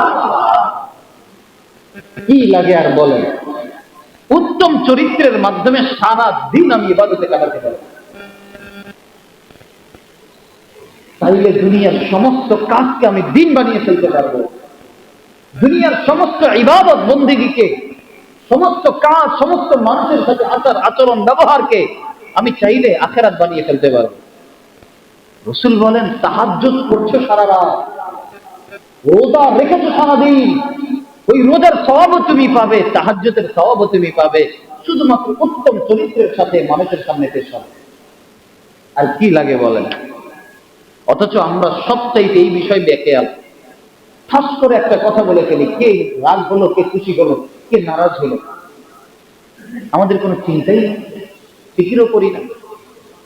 একটু যে চিন্তা করবো যে আমি যে কথাটা বলছি সে রাগ হবে কিনা, কিংবা রাগ হয়ে গেলে পরবর্তীতে গিয়ে তাকে আবার মানানোর চেষ্টা করা, তার রাগটাকে দূর করার চেষ্টা করা, আমরা করি।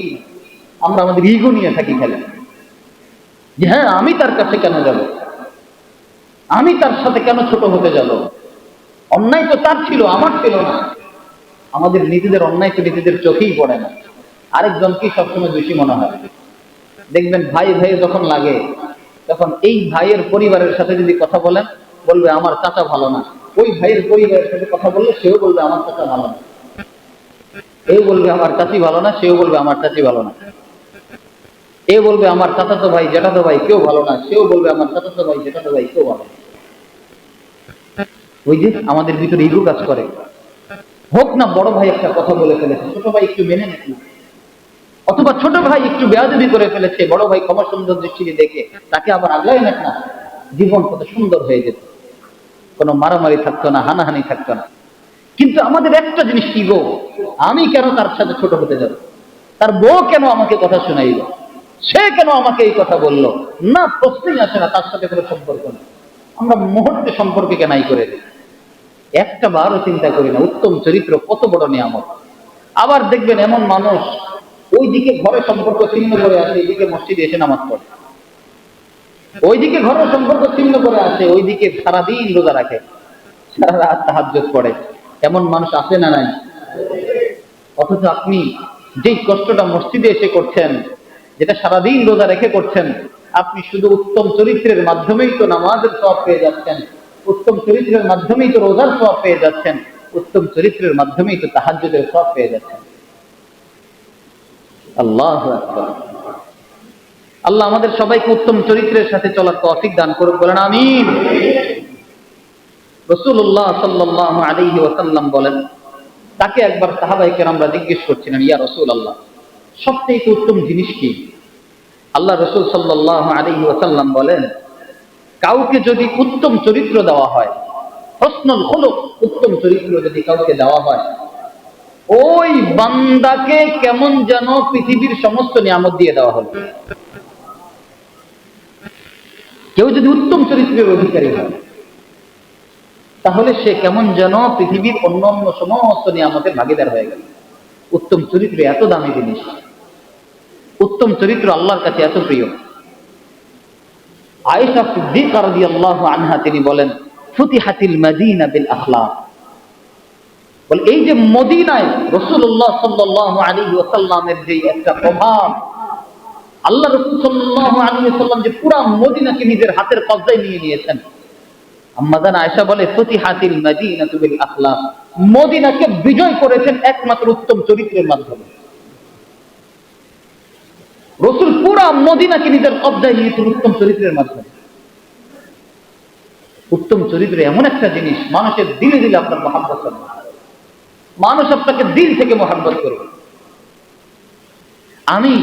আমি তো এমনি গুনাহগার মানুষ, তারপরও চেষ্টা করি আমার কথাই যেন কেউ কষ্ট না হয়, প্রত্যেকটা মানুষের সাথে মহব্বতের সাথে পেশ হওয়ার চেষ্টা করি। কিসের টাকাওয়ালা, কিসের বাড়িওয়ালা, কিসের রিক্সাওয়ালা, যেই আমার কাছে আসুক না কেন, আমি সেই কোটি টাকার মালিককে যেই মূল্যায়ন করি, আমি একজন রাস্তার রিক্সাওয়ালাকে একই মূল্যায়ন করি। আমি অন্তত চেষ্টা করি, আল্লাহ মাফ করুক যদি কখনো কমি কামা হয়ে যায়। কখনো এমন করি না যে লোকটা গরিব, লোকটা অসহায়, এই জন্য তাকে দূর করে তাড়িয়ে দিলাম, এই কাজ কখনোই করি না। এটা আমার রাসূলের আদর্শ ছিল না। আল্লাহ রাসূল বলেন, ওয়ালাউ কুনতা, আল্লাহ বলছেন রাসূলকে, ওয়ালাউ কুনতা ফাজ্জান গালিযাল কলবি লান ফাদ্দু মিন হাওলিক, রাসূল আপনি যদি রূঢ়ভাষী হতেন, শক্তভাষী হতেন, মানুষ আপনার চতুর্দিকে ভিড়ত না, মানুষ আপনাকে ফেলে রেখেই চলে যেত।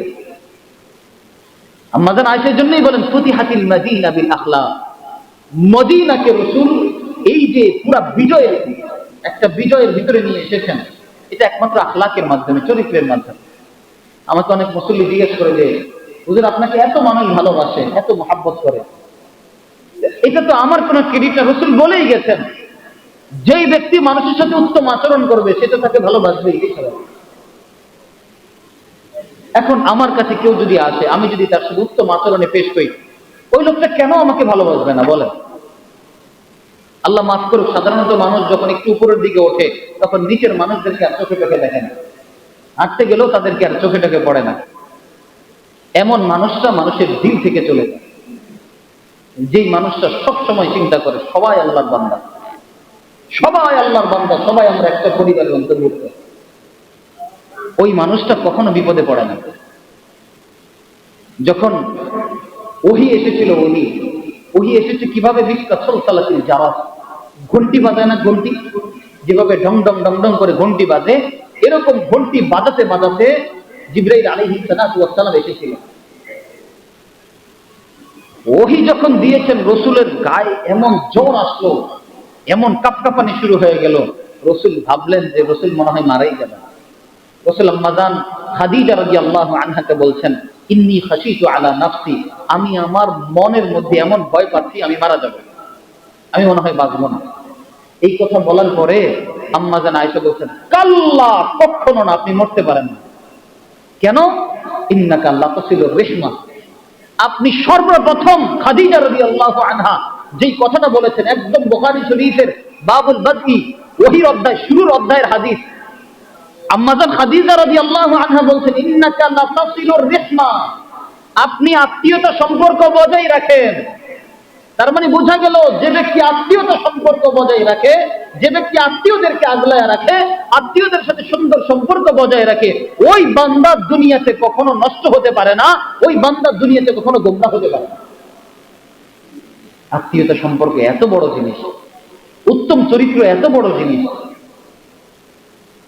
কিছু কিছু মানুষকে দেখবেন, তার সাথে না ভাইয়ের সম্পর্ক আছে, না বাবার সম্পর্ক আছে, তার সাথে না নিজের আত্মীয় অন্য কারো সম্পর্ক আছে, না ফুফুদের সাথে সম্পর্ক আছে, না খালাদের সাথে সম্পর্ক আছে। দেখা যাবে খুঁজতে গেলে আত্মীয় কারোর সাথে তার সম্পর্ক নেই, বাকি হ্যাঁ আছে বন্ধু বান্ধবের সাথে। যারা আত্মীয় সম্পর্কের বাইরে, তাদের সাথে গলায় গলা খুব ভাব, কিন্তু নিজের মায়ের পেটের সন্তান, নিজের মায়ের পেটের রক্ত, তার সাথে সম্পর্ক, এটা উত্তম চরিত্র হলো না। এই জন্য উত্তম চরিত্রের মাধ্যমে মানুষ পৃথিবীর সব কিছু বিজয় করতে পারে। রাসূলুল্লাহ সাল্লাল্লাহু আলাইহি ওয়াসাল্লাম জীবনে যুদ্ধ করেছেন অল্প কয়েকটা। হ্যাঁ, যুদ্ধের মাধ্যমে বিভিন্ন অঞ্চলকে আল্লাহ রাসূল দখল করে এনেছেন, ঠিক আছে, কিন্তু মদিনা মুনাওয়ারা ছিল ক্যান্টনমেন্ট। এই মদিনা মুনাওয়ারায় পৃথিবীর ইতিহাসে আমরা কি কখনো দেখি এই মদিনা শরীফকে যুদ্ধ করে তারপরে রাসূলের নেওয়া লাগছে? মদিনা শরীফের মানুষরা রসুলকে গ্রহণ করেছে আনন্দে আদরে। রসুলের উত্তম চরিত্র দেখে মদিনাবাসীরা একেবারে ফেদা হয়ে গেছে। ওরা যখন রসুলের সামনে আসতো, বলতো, ফিদাকা আবি ওয়া উম্মি ইয়া রাসূলুল্লাহ, ও আল্লাহর রাসূল, আপনার জন্য আমার বাবা মা কোরবান হোক, মানে আপনার জন্য যদি আমার বাবা মাকেও বিসর্জন দেওয়া লাগে, ইয়া রাসূলুল্লাহ, আমি আমার বাবা মাকে পর্যন্ত বিসর্জন দিয়ে দিব, তারপরও কোনো আফসোস না। এই জন্য আম্মাজান আয়েশা বলেন, ফুতিহাতিল মদিনা বিল আখলাক, মদিনা মুনাওয়ারা এটা বিজয় লাভ করেছেন আল্লাহর রাসূল একমাত্র আখলাকের মাধ্যমে। আখলাক তিন ধরনের আখলাক। এক ধরনের আখলাক যেটা ইহুদিদেরকে আল্লাহ রাব্বুল আলামিন দান করেছেন। ইহুদিদেরকে কোনটা দান করেছেন? কোরআনের মধ্যে আল্লাহ রাব্বুল আলামিন বলেন, আন্নান নাফসা বিন নাফসি ওয়াল আইনা বিল আইন, সূরা মাইদার 45 নম্বর আয়াত। যেমন কেউ যদি আপনার চোখ ফোঁটা করে দেয়, এখন আপনি গিয়ে কি করলেন? তারও চোখ ফোঁটা করে দিলেন, এতটুকু পর্যন্ত আল্লাহ আপনাকে মাফ করবে, কেন সে আপনাকে যতটুকু ক্ষতি করেছে আপনি ততটুকু ক্ষতি করেছেন। সে যদি আপনার একটা ঘুষি দেয়, আপনিও তার একটা ঘুষি দিবেন, তবে শর্ত আছে। শর্ত হলো সে যেই পরিমাণ জোরে আপনাকে আঘাত করেছে, আপনাকে একই পরিমাণ জোরে আঘাত করতে হবে। যদি আপনি কি করেন, ওই তাকে জোরে আঘাত না করে আরেকটু জোরে যদি আঘাত করেন, তাইলে আপনি জালেম হয়ে যাবেন। এটা জায়েজ আছে, এটা নাজায়েজ কিছু না। হত্যার বদলে হত্যা। আন্নান নাফসা বিন নাফসি, কেউ আপনার ভাইকে হত্যা করে দিল, বা তার বিচার হবে, তুমি যেহেতু আমার ভাইকে হত্যা করেছো, তোমাকেও দুনিয়া থেকে শেষ করে দেওয়া হবে, এটা হবে তার বিচার। আচ্ছা, এরপরে আবার আসেন, এটা ইহুদিদেরকে আল্লাহ রাব্বুল আলামিন দান করেছিলেন উত্তম চরিত্র। দ্বিতীয় নাম্বার আল্লাহ রাব্বুল আলামিন খ্রিস্টানদেরকে দান করেছেন, ঈসা আলাইহিস সালাতু ওয়াস সালামের উম্মতদেরকে দান করেছেন। সেটা কি? আল্লাহ রাব্বুল আলামিনের সেই আখলাক ছিল এমন যে যে ব্যক্তি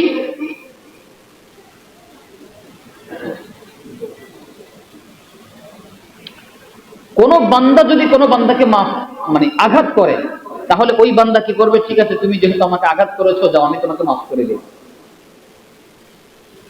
তুমি আমাকে থাপ্পড় দিয়েছো, আমি তোমাকে থাপ্পড় দিলাম না, মাফ করে দিলাম। এটা আল্লাহ রাব্বুল আলামিন ইহুদিদেরকে দান করেছিলেন, অর্থাৎ ঈসা আলাইহিস সালাতু ওয়াস সালামের যে উম্মত, তাদেরকে দান করেছিলেন। তো তার উম্মতের মধ্যে এই আখলাকটা ছিল, কেউ যদি কাউকে আঘাত করতো, আরেকজন গিয়ে আস্তে করে তারে মাফ করে দিত। ঠিক আছে ভাই, তুমি আমাকে আঘাত করেছো, যাও, আমি তোমার মাফ করে দিলাম। এটা গেল আখলাকের 2 নাম্বার তফা, 2 নাম্বার স্তর। এবার আসেন 3 নাম্বার স্তর, যেটা মুহাম্মদ সাল্লাল্লাহু আলাইহি ওয়াসাল্লামের উম্মতদেরকে আল্লাহ তাআলা দান করেছেন। সেটা কি? আল্লাহ রাব্বুল আলামিন কোরআনুল কারীমের মধ্যে রাসূলুল্লাহ সাল্লাল্লাহু আলাইহি ওয়াসাল্লামকে উদ্দেশ্য করে বলেন, ওয়া ইন্নাকা লাআলা খুলুকিন আযীম। হে রাসূল, আপনাকে মহা চরিত্র দিয়ে আপনাকে দুনিয়াতে পাঠানো হয়েছে। আপনার চরিত্র বড় মহান, আপনার মতো চরিত্র পৃথিবীর আর কারণে। রাসূলুল্লাহ সাল্লাল্লাহু আলাইহি ওয়াসাল্লামকে যে আখলাক দিয়েছেন, সেটা কি জানেন? আল্লাহ রাসূলকে আল্লাহ তাআলা বলছেন, যেটাকে আযীমা, বিরাট বিরাট বিরাট, মহান মহান মহান আখলাক। সেই আখলাকটা কি? সেই আখলাকটা আল্লাহ কোরআনে বলছেন, ফা'ফু আনহুম। রাসূল, কেউ যদি আপনাকে আঘাত করে, কষ্ট দেয়, 1 নাম্বার আপনার উত্তম চরিত্রের কাজ হলো আপনি তাকে মাফ করে দিবেন। সুবহানাল্লাহ। দ্বিতীয় নাম্বার উত্তম চরিত্র কি বলেন? ওয়াস্তাগফির লাহুম। এবং আপনি তাদের জন্য ক্ষমা প্রার্থনা করেন। একটা আপনি মাফ করলেন, মাফ করেই আপনি ক্ষান্ত হবেন না। মাফ তো করলেন, আর বলবেন, আল্লাহ, আমার ভাইটা বোঝে নাই, না বুঝে আমাকে আঘাত করেছে, আল্লাহ আপনি তারে মাফ করে দেন। বলেন না সুবহানাল্লাহ। কি উত্তম চরিত্র ইসলামের মধ্যে, এই মুহাম্মদী উম্মতের মধ্যে। দেখেন, আল্লাহ রাব্বুল আলামিন শুরুতে যাদেরকে দিয়েছিলেন, আন্নান নাফসা বিন নাফসি ওয়াল আইনা বিল আইন। প্রথম জাতিদেরকে, তোমাকে ঘুষি মারছে, তুমি একটা মারো। তোমার ভাইকে হত্যা করেছে, তারে হত্যা করে দাও।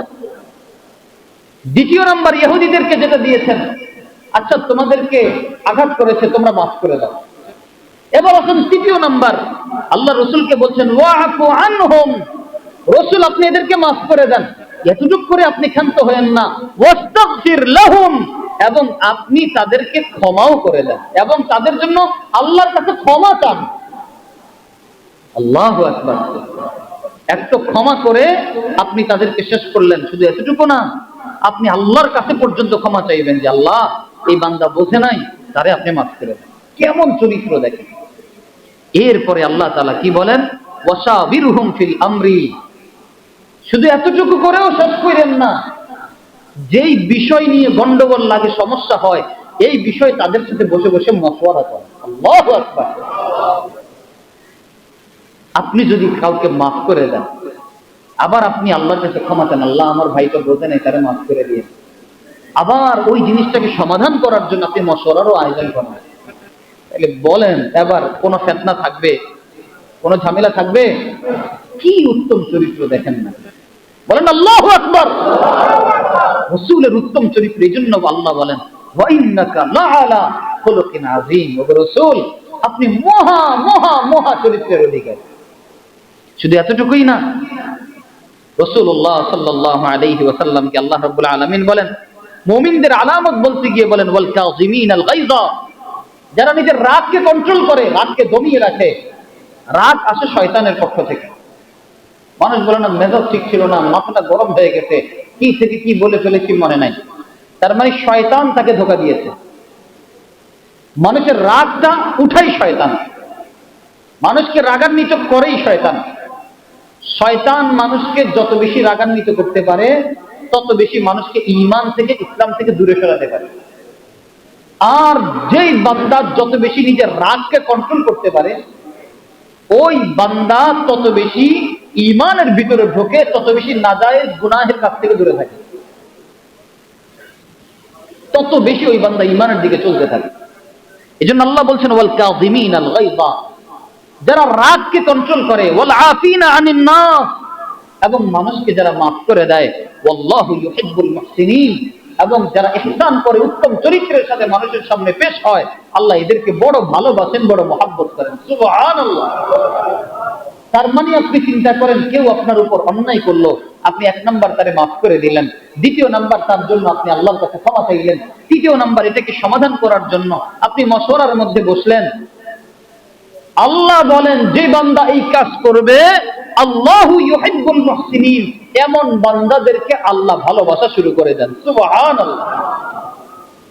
তাহলে আবার চিন্তা করে দেখেন, এর পরবর্তীতে দেখেন আল্লাহ রাব্বুল আলামিন কি বলছেন, ওয়ালা তাস্তাবিল হাসানাতু ওয়ালা সাইয়্যিআ ইদফা বিল্লাতী হিয়া আহসান।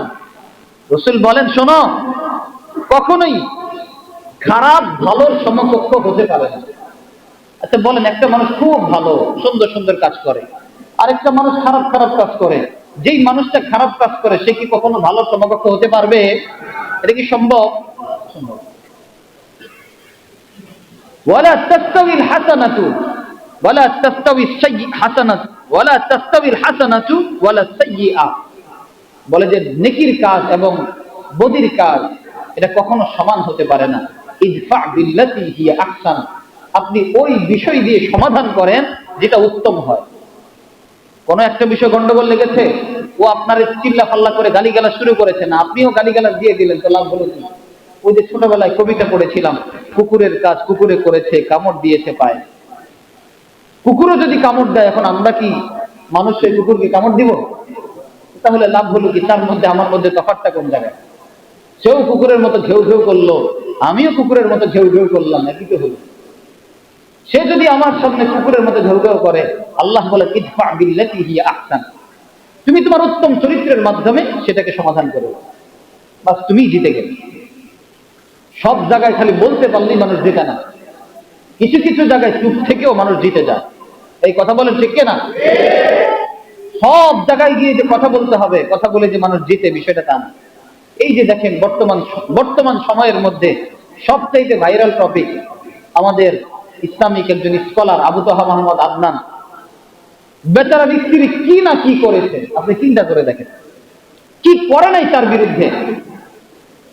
বাংলাদেশের যত বড় বড় দামি দামি মিডিয়া আছে, প্রত্যেকটা মিডিয়ার মধ্যে গিয়ে ঘরের সমস্যাগুলো সে বাইরে প্রকাশ করে। আচ্ছা বলেন, সে যদি তার কল্যাণই চাইতো, ভালোই চাইতো, তাহলে সে চিন্তা করতো, আচ্ছা সে যদি আমাকে এত নির্যাতন করে, এত অত্যাচার করে, যাক আমি তার কাছে থাকলাম না, এতটুকুই তো। এর বাইরে কোনো কিছু করতে পারবে? সুযোগ আছে? সবচাইতে মানে একটা মহিলা যদি অনেক বাড়াবাড়ি করে, তার করার সর্বশেষ সীমানা হচ্ছে তালাক। এই তালাকের বাইরে সে আর কিছু করার সুযোগ আছে? নাই তো। আল্লাহ দেখেন কি সুন্দর আল্লাহর বিধান, আল্লাহ তাআলা তালাকের দায়িত্বটা মহিলাদেরকে দেয়নি। যদি আল্লাহ খালি তালাকের দায়িত্ব মহিলাদেরকে দিত, প্রতি মনে হয় ঘন্টায় ঘন্টায় এক একজনে তার স্বামীরে তালাক দিত। কথা বলেন ঠিক না? আল্লাহ এই জন্য তালাকটা মহিলাদের হাতে ছাড়ে নাই। ছাড়লে দেখতেন মানুষ আর বউ পাইতো না, আর বউগুলো সব রাস্তার হায়াওয়ান জানোয়ার কুকুর হয়ে যেত। এই জন্য আল্লাহ রাসূল সাল্লাল্লাহু আলাইহি ওয়াসাল্লাম বলেন যে মহিলারা বেশি জাহান্নামে যাবে। কেন জানেন? 1 নাম্বার স্বামীর নাফরমানি করার কারণে। জীবন যৌবন সব শেষ করে দিচ্ছেন এই মহিলার পিছনে, তারপরও দেখবেন বলে বসবে, তুমি কি করছো আমার জন্য? এই কথা বলেন, আপনাদেরকে মনে বলে না? আলহামদুলিল্লাহ, আমি এখনো শুনি নাই আজ পর্যন্ত, আল্লাহর দরবারে শুকরিয়া। বাকি অনেকে সেই কথা বলে, হুজুর এত কিছু করি তারপরও মন পাই না। এর মন আপনি জীবনে আর পাইবেন না, কারণ জীবনের 30টা বছর 20টা বছর হেরে মন দিতে দিতে এখনো যদি মন না পান, আর কবে পাইবেন? বুড়ি হইলে আর সুযোগ নেই। তো এরা কি করে? মানুষদেরকে বেশি বেশি স্বামীর নাফরমানি করে। আল্লাহ রাসূল বলেন, ইত্তালাতু ফিল জান্নাহ ফারাআইতু আকতারা আহলাহাল ফুকারা, বলে আমি যখন জান্নাতের দিকে নজর করলাম, আমি দেখি বেশিরভাগ জান্নাতি হচ্ছে গরীব। আমরা দুনিয়াতে আজকে আফসোস করি, হায় রে আল্লাহ সম্পদ দিল না। আরে আল্লাহ আপনাকে সম্পদ দেয় নাই, ধনীদের 500 বছর আগে আল্লাহ গরিবদেরকে জান্নাতে দিয়ে দিবেন। সুবহানাল্লাহ। সম্পদ দিয়ে কি করবেন? সম্পদ পেয়ে 60-70 বছর না কামাইবেন, 60-70 বছর না খুব ভোগ বিলাসে জীবন যাপন করবেন, 500 বছর তো সিরিয়ালে দাঁড়ায় থাকতে হবে। কিন্তু ধনীরা গরিবদের 500 বছর আগে জান্নাতে চলে যাবে। তাহলে সম্পদ দিয়ে লাভ হলো নাকি না দিয়ে লাভ হলো? না দিয়ে লাভ হলো, আমরা তো বুঝি না। এরপরে বলে ওয়াত্তালাতু ফিন-নার ফারাআইতু আকতার আহলাহা নিসা। এরপরে গিয়ে জাহান্নামের মধ্যে আমি উকি দিলাম, দেখলাম জাহান্নামের সংখ্যায় কারা বেশি? দেখলো জাহান্নামের মধ্যে সবচাইতে বেশি হচ্ছে নারীরা। কেন জাহান্নামে সবচাইতে নারীরা? নারীদের 1 নাম্বার দোষ, এরা বেশি বেশি গজব দেয়। তুফসিরনাল লা'না, যে নারীরা বেশি বেশি গজব দিতে থাকে। দেখবেন কিছু হইলেই আল্লাহ দেখাবে, কিছু হইলেই খোদা দেখাবে, কিছু হইলেই রসুল দেখাবে, অথচ কাজ করে উল্টাপাল্টা। নিজেই আকাম করে আসছে, নিজেই উল্টাপাল্টা করে আসছে। আবার দেখবেন কসম কাটতে দেরি করবে না, আবার দেখবেন আল্লাহ খোদা দেখাইতেও দেরি করবে না। কথা বলেন, এমন মানুষ আছে না নাই? আল্লাহর নামে মিথ্যা কসম কাটা, এটা কবিরা গুনাহ। কসম কিন্তু যেন তেন বিষয় না। আপনি যদি কাউকে গজব ফলান যে তাও তোমার উপর আল্লাহর গজব পড়ুক, সাথে সাথে গজবটা তার উপর পড়ে না, গজবটা সরাসরি চলে যায় আসমানে। আসমানে চলে যাওয়ার পরে ওখান থেকে ফয়সালা হয়, যেই ব্যক্তিকে আপনি গজবটা দিলেন ওই ব্যক্তি কি গজবের উপযুক্ত নাকি উপযুক্ত না। যদি দেখা যায় ওই ব্যক্তি গজবের উপযুক্ত, তাহলে গজবটা গিয়ে ওই ব্যক্তির ঘাড়ে পড়ে যায়। কিন্তু যদি আল্লাহ দেখেন যেই ব্যক্তিকে গজব দেওয়া হলো ওই ব্যক্তিকে গজবের উপযুক্ত না, তখন ওই গজবটা আসমানে যায়, আসমানে গিয়েও জায়গা পায় না। যেই বান্দার কাছে পড়ার কথা ওই বান্দার কাছেও পড়তে পারে না। তখন সেই গজবটা কি করে? যেই ব্যক্তি গজবটা দিয়েছে তার মাথার উপর গিয়ে গজব পড়ে। বলেন না নাউযুবিল্লাহ। এই জন্য সাবধান, কাউকে গজব দেওয়া যাবে না। কাউকে গজব দিতে গেলে বড় সাবধান, হিসাব নিকাশ করে গজব দিতে হবে। উল্টা পাল্টা গজব দিলে গজব কিন্তু নিজের উপর এসে পড়বে। আল্লাহ রাসূল সাল্লাল্লাহু আলাইহি ওয়াসাল্লাম বলেন যে তোমরা বেশি বেশি লানত করো, গজব দাও। দ্বিতীয় নাম্বার নারীদেরকে বললেন তোমরা স্বামীর অকৃতজ্ঞ হও, স্বামীর শুকরিয়া আদায় করো না।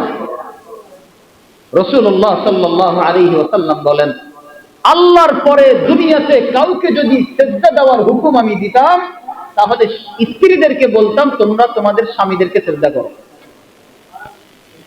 স্বামীর এত দাম নেই। ওই ব্যক্তিকে গিয়ে জিজ্ঞেস করেন যার স্বামী নাই, দুনিয়া থেকে চলে গেছে, তাকে গিয়ে জিজ্ঞেস করেন তার জীবনটা কেমন। সে তখন বলবে আমার জীবনটা কেমন। আমার এক আত্মীয় একদিন আমাকে একটা কথা বলেছিল, আমার এখনো পর্যন্ত দিলে গেঁথে আছে। তিনি আমাকে বলেছিলেন যখন আমার স্বামী মারা যায় তখন পুরা আত্মীয় স্বজনের সবাই বলেছিল তোমার একজন মারা গেছে, আমরা তো সবাই আছি, বাবা আছি, ভাই আছি, মা আছি, সব আছি, তোমার একজনই না মারা গেছে, তুমি এত টেনশন করো না। উনি স্বামী ইন্তেকালের প্রায় 7-8 বছর পরে আমাকে বলছিলেন যে আমি দেখলাম দুনিয়াতে আমার একজন নাই তো আমার কেউই নাই। কথা বলেন, একজন আমার নাই তো আমার কেউই নাই। স্বামী এত বড় নিয়ামত, যার স্বামী চলে গেছে তার কোনো দাম নাই সমাজে। না বাপের বাড়িতে দাম, না স্বামীর বাড়িতে দাম। এমনও তো হয় স্বামী মারা যাইতে দেরি, স্বামীর পক্ষের লোকেরা চেষ্টা করে কিভাবে তাকে এই ঘর থেকে দূরে সরানো যায়, কত দ্রুত তার এই ঘর থেকে বের করা যায়। ছলে বলে কৌশলে বাহিরের লোকেরা চেষ্টা করে তার সম্পদগুলো কিভাবে আত্মসাৎ করা যায়। কিন্তু আফসোস এই মায়ের জাতিরা, নারী জাতিরা এরা বোঝে না। এই জন্য এরা স্বামীকে কদর করে না। যারা স্বামীকে কদর করে, যারা স্বামীকে হেফাজত করে, তাদের জীবনটা বরকতে বরকতে ভরপুর হয়ে যায়। আপনি দেখবেন যেই সমস্ত নারীরা খালি শিকায়ত করে একটার পর একটা, তুমি আমাকে কিছুই দিলা না, তোমার ঘরে এসে আমার জীবন যৌবন সব শেষ। আর দেখবেন বলবে বিয়ার আগে কত বড় বড় জায়গা থেকে আমার প্রস্তাব আসছিল। এই ডায়লগ খালি চলতেই থাকে। কত টাকাওয়ালা, বাড়িওয়ালা, গাড়িওয়ালা আমারে নিতে আসছিল, তোমার কাছে আইসা আমার কপালটা পড়ছে। যদি প্রশ্ন করেন আইলি কেন, হাসতে কই থেকে, ওইটাই তো বলি আমার কপালটা পড়ছে তোমার কাছে। আল্লাহু আকবার। এই জন্য রাসূল বলেন আমি যখন জাহান্নামে উকি মারলাম দেখি বেশিরভাগ নারীরা সেই জাহান্নামে। এই জন্য আল্লাহর ওয়াস্তে স্বামীদের নাফরমানি করেন না। কারণ এই স্বামী আপনাকে ভালো রাখার জন্য দিনের পর দিন কষ্ট করে যায়। সকালবেলা ঘর থেকে বের হয়, সন্ধ্যায় ঘরে ফিরে। কেন? আপনাদের মুখে হাসি ফোটানোর জন্য। একটা পুরুষ মানুষের কয় টাকা লাগে চলতে? কয় টাকা লাগে একটা পুরুষ মানুষের চলতে? ঈদ চাঁদ যখন চলে আসে, আমরা তো নিজের জন্য কিছুই কিনি না, কিন্তু ঠিকই স্ত্রীকে কিছু না দিতে পারলে নিজের কাছে ভালো লাগে না। কথা বলেন ঠিক কিনা? তাহলে যে মানুষটা নিজের রক্ত ঘাম পানি করে আপনাকে ভালো রাখার জন্য চেষ্টা করে, আপনি কেন তারে কষ্ট দেন? যদি কোনো স্বামী কোনো স্ত্রীকে কোনো কথা বলে, এটা স্বামী স্ত্রীরা সহ্য করতে পারে না, উল্টা আবার জবান চালাতে থাকে। কিন্তু একটা জিনিস আপনি খেয়াল করে দেখেন, এই পুরুষটা আপনাকে ভালো রাখার জন্য সারাদিন কত মানুষের গালি খায়। যদি সেলসম্যান হয়, প্রতি মুহূর্তে মালিকের গালি খেতে হয়। হতে হয় কি হয় না? যদি মালিক হয়, সেও আরেকটা মানুষের গালি খাওয়া লাগে। দোকান থেকে মাল নিয়ে আসছে, টাইম মতো টাকা দিতে পারছেন না, গালিগালা শুরু করে দেয়, বকাবকি শুরু করে দেয়, ধমকাধমকি শুরু করে দেয়। দোকান নিয়ে ঝামেলা লাগে, কর্তৃপক্ষের কাছে গিয়ে পা ধরা, হাত ধরা, তাদের কাছে গিয়ে ছোট হওয়া, কত রকম নিজের অপদস্থ অপমানিত হতে হয়। কেন? কাকে সুখে রাখার জন্য? আপনাকে সুখে রাখার জন্য। তাহলে একটা পুরুষ যদি 10-12টা জায়গায় গালি খেতে পারে, বোকা খেতে পারে, কেন? আপনাদেরকে সুখে রাখার জন্য। ওই পুরুষের একটা দুইটা কথা মেনে নেওয়া যায় না? কি হয় 1-2টা কথা মেনে নেবে? স্বামী অনেক দামি বিষয়। কোন স্ত্রী যদি রাত্রেবেলা অথবা যে কোনো সময় নিজের ইচ্ছায় এসে স্বামীর হাত পাও টিপে দেয়, রাসূলুল্লাহ সাল্লাল্লাহু আলাইহি ওয়াসাল্লাম বলেন, সারা রাত জেগে জেগে তাহাজ্জুদ পড়লে যেই সওয়াব, কোন স্ত্রী যদি স্বামীকে হাত পাও টিপে দেয়, আল্লাহ তাআলা তাকে একই সওয়াব দান করে দেন। সুবহানাল্লাহ। নারীদের জান্নাত কত সহজ, কত সহজ নারীদের জান্নাত। নারীদের জান্নাতের ব্যাপারে 1 নাম্বার কাজ করতে হবে, 5 ওয়াক্ত নামাজ ঠিকমতো পড়া লাগবে। যেই নারী 5 ওয়াক্ত নামাজ ঠিকমতো পড়বে, 2য় নাম্বার পর্দা সহকারে চলবে, 3য় নাম্বার স্বামীর নাফরমানি করবে না, আল্লাহ রাসূল সাল্লাল্লাহু আলাইহি ওয়াসাল্লাম বলেন, এমন নারী সরাসরি জান্নাতে চলে যাবে। সুবহানাল্লাহ। সরাসরি জান্নাতে চলে যাবে। কিন্তু নারীদের সবচেয়ে বড় সমস্যা হয় শ্বশুর শাশুড়িকে সহ্য করতে পারে। এটা সবচেয়ে বড় সমস্যা। শ্বশুর শাশুড়ি এরা রহমত, শ্বশুর শাশুড়ি এরা বরকত, এরা নাজাতের উসিলা। আপনি ভাবেন আপনার স্বামী কামায়, তার বাপেরে দিয়ে দেয়, মারে দিয়ে দেয়, আরে আপনি বোকার স্বর্গে বসবাস করছেন। ওই যে বাবা দুনিয়ার মধ্যে হেঁটে চলে, বাবার লাঠির আঘাতটা যখন জমিনের মধ্যে খায়, ওই আঘাতের কারণে আরো কাঁপাকাঁপি শুরু হয়, ওখান থেকে রিজিকের ফয়সালা জমিনে আসে। বাবা যখন লোকমাটা মুখে দেয়, বাবা যখন তৃপ্তি সহকারে খায়, ওই তৃপ্তির দোয়া 7 আসমান ভেদ করে আরশে আজিমে পৌঁছে যায়। ওটার কারণে আপনার স্বামীর হাতে রিজিক আসে।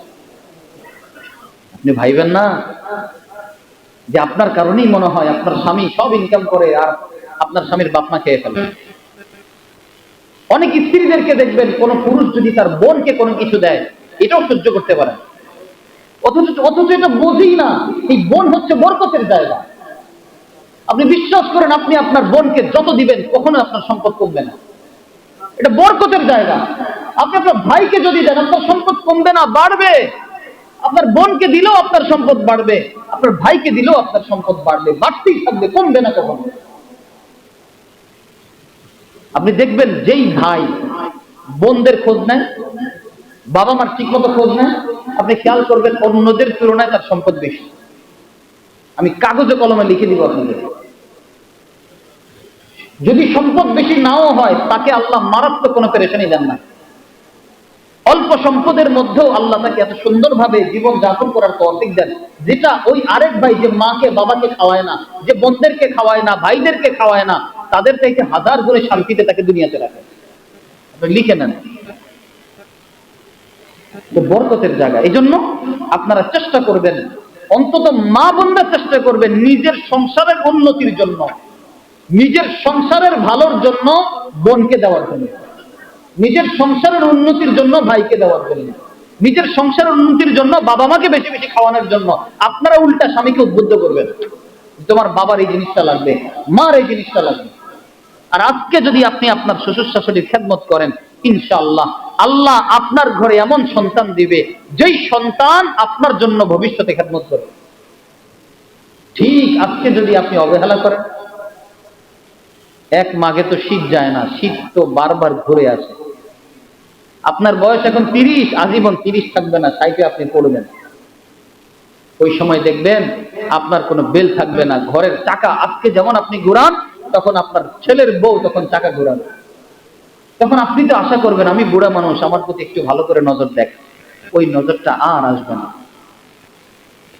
ওই নজরটা আর পাবেন না। এই জন্য আল্লাহর ওয়াস্তে আপনাদেরকে অনুরোধ করব, এক তো স্বামীর নাফরমানি করা যাবে না, দ্বিতীয় নাম্বার যত পারবেন শ্বশুর শাশুড়ির খেদমত করবেন। বাবা মা তাদের নিজের বাবা মাকে যেই চোখে দেখেন, শ্বশুর শাশুড়িকে একই চোখে দেখবেন, ইনশাআল্লাহ দেখবেন আপনি বরকতে বরকতে ভরপুর থাকবেন। হ্যাঁ, শ্বশুর শাশুড়ি অনেক সময় অনেক কথা মানুষের কষ্ট হয়। শাশুড়ি চিন্তা করে আমার ঘর আমার সংসার, আরেক মহিলা ওখান থেকে চলে আসছে, এখানে এসে মাতাব্বরি করে। তবে হ্যাঁ, শাশুড়িদের উচিত যেমনি ভাবে নিজের মেয়ের প্রতি শ্রদ্ধাশীল থাকে, নিজের মেয়ের জন্য যেমনি ভাবে ভালোবাসার চাদরে আবৃত করে রাখে, তেমনি ভাবে যেন নিজের বউটারও ওই চোখে দেখে, ওই বউটারও যেন তেমনি ভাবে ওই চোখে দেখে। তাহলে দেখা যাবে সংসার হবে সুখময় সুন্দর। আর স্বামীদেরকে এই সমস্ত কাজে অনেক সহযোগিতা করে। প্রত্যেকটা পরিবার দেখবেন বেশিরভাগ ঝামেলা পারিবারিক ঝামেলার কারণে মাথা নষ্ট হয়। ব্যবসা বাণিজ্যের কারণে কিন্তু এত মাথা নষ্ট হয় না। যদি টাকা পয়সা না থাকে তাও এত মাথা নষ্ট হয় না। বেশিরভাগ মানুষের মাথা নষ্ট থাকে পারিবারিক ঝামেলায়। কথা বলেন ঠিক কিনা? পারিবারিক ঝামেলায় মানুষ এই পরিমাণ বিপদে থাকে, এই পরিমাণ ঝামেলায় থাকে, ব্যবসা বাণিজ্য পর্যন্ত মন বসে না। এই জন্য মা বোনদেরকে বলবো, রসুল যেখানে বলে গেছেন যদি আমি আল্লাহর পরে কাউকে সিজদা করতে বলতাম, তাহলে নারীদেরকে বলতাম তোমরা তোমার স্বামীকে সিজদা করো। তাহলে অবশ্যই স্বামীর প্রতি যত্নশীল হও। আল্লাহ রাব্বুল আলামিন আমাদের সবাইকে তৌফিক দান করুক, বলেন আমিন। এই জন্য শুরুতে বলছিলাম ওয়া আম্মা মা ইয়ানফাউন নাস ফায়ামকুতু ফিল আরদি, জমিনের মধ্যে যে জিনিসটা মানুষের উপকারে আসে ওটা আজীবন থাকে। যে জিনিসটা মানুষের উপকারে আসে সেটা আজীবন থাকে। উত্তম আখলাক, উত্তম চরিত্র, এটা মানুষের কাজে লাগে, মানুষের উপকারে আসে, এই জন্য এটাও আজীবন থাকে। আল্লাহ রাসূল সাল্লাল্লাহু আলাইহি ওয়াসাল্লাম বলেন আল খালকু ইয়ালুল্লাহ, পুরা সৃষ্টিটা এটা আল্লাহর পরিবার। ফাআহাব্বুল খালকি ইলাল্লাহি মান আহসানা ইলা আয়ালিহি, বলে যে ব্যক্তি আল্লাহর পরিবারের উপর ভালোবাসবে, এদের খেয়াল রাখবে এবং এদেরকে সুন্দরভাবে রাখার চেষ্টা করবে, ওই বান্দা আল্লাহর কাছে সবচাইতে প্রিয় বান্দা। যেমন আমরা এখানে সবাই আছি মুসলমান ভাই ভাই, এখন আমি যদি আপনার খেয়াল রাখি, বিনিময়ে আমি আল্লাহর ভালোবাসা পাবো। কখনো আমরা কাউকে উপকার করে তার কাছ থেকে উপকার পাওয়ার আশা করব না, এটা বোকামি।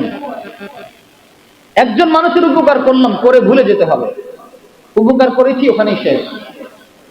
তবে হ্যাঁ, যদি কখনো তার বদলা পাই আলহামদুলিল্লাহ, না পাইলেও আলহামদুলিল্লাহ। তবে আপনি জেনে নেন, আপনি যদি কোনো মানুষের উপকার করেন, ওই উপকার আল্লাহ তাআলা আপনার মৃত্যুর আগে হলেও আপনাকে ফিরিয়ে দিবে। যেভাবেই হোক, যার মাধ্যমেই হোক, কোনো না কোনো ভাবে আল্লাহ আপনাকে দিবেই দিবে। আপনি কল্পনাও করতে পারেন, কিন্তু দিবে আল্লাহ। এই মানুষের মাধ্যমে পেতে হবে এটা জরুরি না। যার উপকার করেছি সেই যে আবার আমাকে উপকার করবে। আমাদের একটা অভ্যাস, তোরে আমি কত উপকার করছি, আজকে আমার বিপদে তুই দাঁড়াইলি না, তুই আমারে ভুলে গেলি। আমরা সবসময় মানুষকে খোঁটা দিতে থাকি এরকম। যে ব্যক্তি কাউকে খোঁটা দেয় তার আমল বরবাদ হয়ে যায়। যেমন আমি কারোর জন্য কিছু করলাম, এরপরে যদি আমি তারে খোঁটা দিয়ে দেই, যত ইবাদত বন্দেগী, যত আমল করে সওয়াব কামাইলাম, মুহূর্তে সব শেষ। এর লাভ কি? এই জন্য কাউকে যখন আমরা কোনো উপকার করব ভুলে যাব, একদম ভুলে যাব, ভাই উপকার করছি ভুলে গেছি, শেষ। বাকি হ্যাঁ, দেখবেন আল্লাহ কোনো না কোনো ভাবে আপনাকে ওই যে উপকার করলেন তার থেকে বেশি কিছু আল্লাহ আপনাকে দান করবেন ইনশাআল্লাহ। এর পরবর্তীতে আসেন, আল্লাহ রাব্বুল আলামিন বলছেন ইরহামু মান ফিল আরদি ইয়ারহামুকুম মান ফিস সামা। যে বান্দা মানুষদেরকে মোহাব্বত করে তাদের ব্যাপারে ঘোষণা, ইরহামু মান ফিল আরদি, জমিনের মধ্যে যারা থাকে তোমরা তাদের প্রতি রহম দেখাও, তাদের প্রতি রহম করো। যদি জমিনের লোকদের প্রতি তোমরা রহম করো, ইয়ারহামুকুম মান ফিস সামা, আসমানে যিনি থাকবেন তিনিও তোমাদেরকে রহমত বর্ষণ করবেন। সুবহানাল্লাহ। তার মানে জমিনবাসীর উপর যদি আপনি রহমতের ছায়া দেন, আল্লাহ তাআলা আল্লাহর রহমতের ছায়া আপনার উপর দিয়ে দিবেন। তাহলে বলেন আপনার কাছে আছেই কতটুকু? একটু মাত্র, একটু দিয়ে আপনি যদি রহমত দেন, আর আল্লাহর কাছে আছে কি পরিমাণ, তাহলে তিনি যদি ওই পরিমাণ দিয়ে আপনার রহমত দেন, কোনটা বেশি হলো? আমার রহমত বেশি হলো না আল্লাহর রহমত বেশি হলো? তো আমি তো সামান্যটা বাদ দিয়ে আমি তো ওই আল্লাহর বড়টা নিতে চাই। কি বলেন, ঠিক কিনা? এই জন্য দুনিয়ার মানুষের প্রতি রহম দেখালে আল্লাহ রাব্বুল আলামিন আসমান থেকে বান্দার জন্য রহম নাজিল করেন। এরপরে দেখেন, সবচাইতে আরেকটা গুরুত্বপূর্ণ বিষয় যেটা আজকে বলবো, সেটা হচ্ছে উত্তম আখলাকের মধ্যে আপনি কার সাথে বেশি উত্তম আখলাক অবলম্বন করবেন? নিজের আপন মায়ের পেটের ভাইয়ের সাথে। আফসোস, আজকে আমাদের ভাইদের সাথে সম্পর্ক থাকে না। ভাই ভাই, বেশিরভাগ ভাই ভাই দ্বন্দ্ব থাকে। ভাই বোনের সাথে সম্পর্ক থাকে না, বোন ভাইয়ের সাথে সম্পর্ক থাকে না। এমনও মানুষ দুনিয়াতে আছে, বোন যদি তার পাওনা সম্পত্তি নিয়ে যায় তখন সরাসরি বলে, সম্পত্তি তো নিয়েই গেছো, বাপের বাড়িতে আর শান্তি। নিজের পায়ে নিজে কোরাল মেরে দিলেন, নিজের পায়ে নিজে কোরাল মেরে দিলেন। যেই রহমতের দরজা ছিল, বোনকে বাধা দিয়ে আপনি রহমতের দরজা বন্ধ করে দিলেন। আরে সম্পদ দেয় কে? কথা বলেন না কে? তো আল্লাহ যদি আপনাকে সম্পদ দেয়, বোন বোনেরটা নিয়ে গেছে, বোন যে সম্পদ এতটুকু পাবে নির্দেশ দিয়েছেন কে? আল্লাহই নির্দেশ দিয়েছেন যে বোন তুমি এতটুকু সম্পদ পেয়ে যাবা। এটা আমার কথা না, আল্লাহর কথা। তাহলে আপনি বোনকে সম্পদ দিয়েছেন মানে বোনের উপর ইহসান করেছেন, বোনের উপর দয়া করেছেন, বিষয়টা তা না। ধরেন আপনি আল্লাহর আইন আপনি মেনেছেন, তো আল্লাহর আইন মানার পরে কোন মুখে এই কথা বলেন, তুমি যেহেতু তোমার সম্পদ নিয়ে গেছো, তুমি তো সব নিয়েই গেছো, বাপের বাড়িতে তোমার কাছে। নিজের পায়ে নিজে কোরাল মারলেন। বোন একটা বরকতের জায়গা, বরকতের দরজা আপনি বন্ধ করে দিলেন। হ্যাঁ, যেই সম্পদ বোন নিয়েছে, হয়তো আপনার মনে মনে আশা ছিল সম্পদটা আমার হলে ভালো হইত, কিন্তু বোনের সম্পদ বোনকে বুঝিয়ে দিয়েছেন। তবে হ্যাঁ, আপনি এই বুঝিয়ে দেওয়ার কারণে আল্লাহ তাআলা আপনাকে তার থেকে ডাবল দান করবেন ইনশাআল্লাহ। আল্লাহ দেখবে বান্দা আমার বিধান যেহেতু পালন করেছে, ঠিক আছে, আমি তাকে ঠকাবো না, আমি ওরা ডাবল দিয়ে দেব। আপনি পেয়ে যাবেনও যাবেন ইনশাআল্লাহ।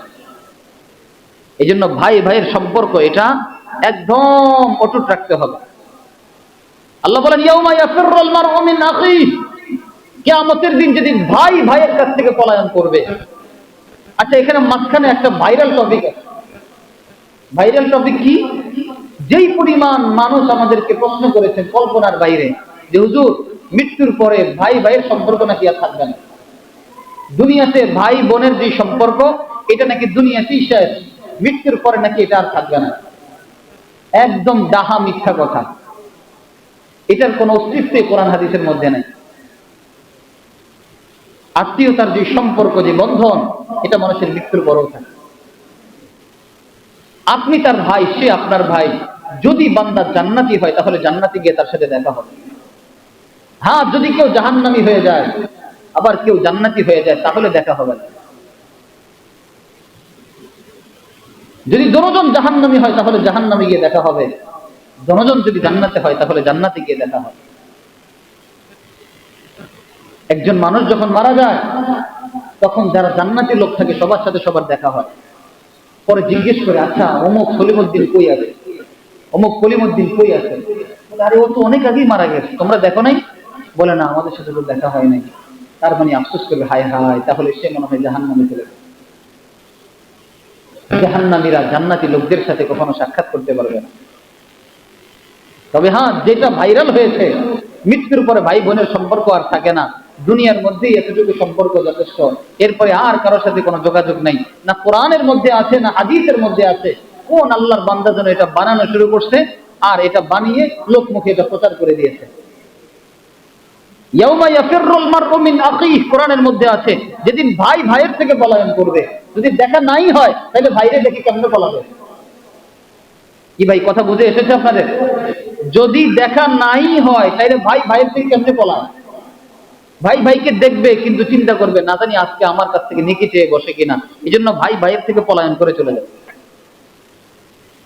যাই হোক, বলছিলাম রাসূলুল্লাহ সাল্লাল্লাহু আলাইহি ওয়াসাল্লাম বলছেন, ওয়াল্লাযী নাফসি বিয়াদিহি লা ইউমিনু আহাদুকুম হাত্তা ইউহিব্বা লিআখিহি মা ইউহিব্বু লিনাফসিহি। রাসূলুল্লাহ সাল্লাল্লাহু আলাইহি ওয়াসাল্লাম বলেন, ওই সত্তার কসম যার হাতে আমার প্রাণ, ওই সত্তার কসম করে বলছি যার হাতে আমার প্রাণ, তুমি ততক্ষণ পর্যন্ত প্রকৃত মুমিন হতে পারবে না যতক্ষণ পর্যন্ত নিজের জন্য যেটা ভালোবাসো অপর ভাইয়ের জন্য যদি তুমি সেটা ভালো না বাসো, তুমি মুমিন না। এখন আমি যদি আমার জন্য এই জিনিসটা ভালোবাসি, এই জিনিসটা আরেকজন ভাইয়ের জন্য ভালোবাসতে হবে। এখন আমি কি চিন্তা করি, দামি জায়গাটা আমি নিব, ভাইরে পচা জায়গাটা দিব, যেই জমিনের ভ্যালু বেশি ওটা আমি নিব, যেই জমিনের ভ্যালু কম ওটা ভাইকে দিব। রাসূল বলে তুমি মুমিনই না। তুমি যদি ভ্যালুওয়ালা জমিন নিতে চাও, ভাইকেও ভ্যালুওয়ালা জমিন দাও। তুমি যদি দামি সম্পদটা তুমি নিতে চাও, অপর ভাইকেও দামি সম্পদটা দাও, তাহলেই তুমি প্রকৃত মুমিন। অন্যথায় কেউ প্রকৃত মুমিন না। দেখবেন ওই যে কিছু চশমা রেখে দেয়, বাবা মারা গেছে, বাবার জামাটা রেখে দেয়, এটা আমার বাবার স্মৃতি। বাবার পানের বাটাটা রেখে দেয়, এটা আমার বাবার স্মৃতি। বাবার হাতের লাঠিটা রেখে দেয়, এটা আমার বাবার স্মৃতি। এটা প্রতি মৃত্যুবার্ষিকী বের করে, এটা দেখে, কান্দে, চোখের পানি ফেলে, আহারে বাবার জন্য কত মায়া।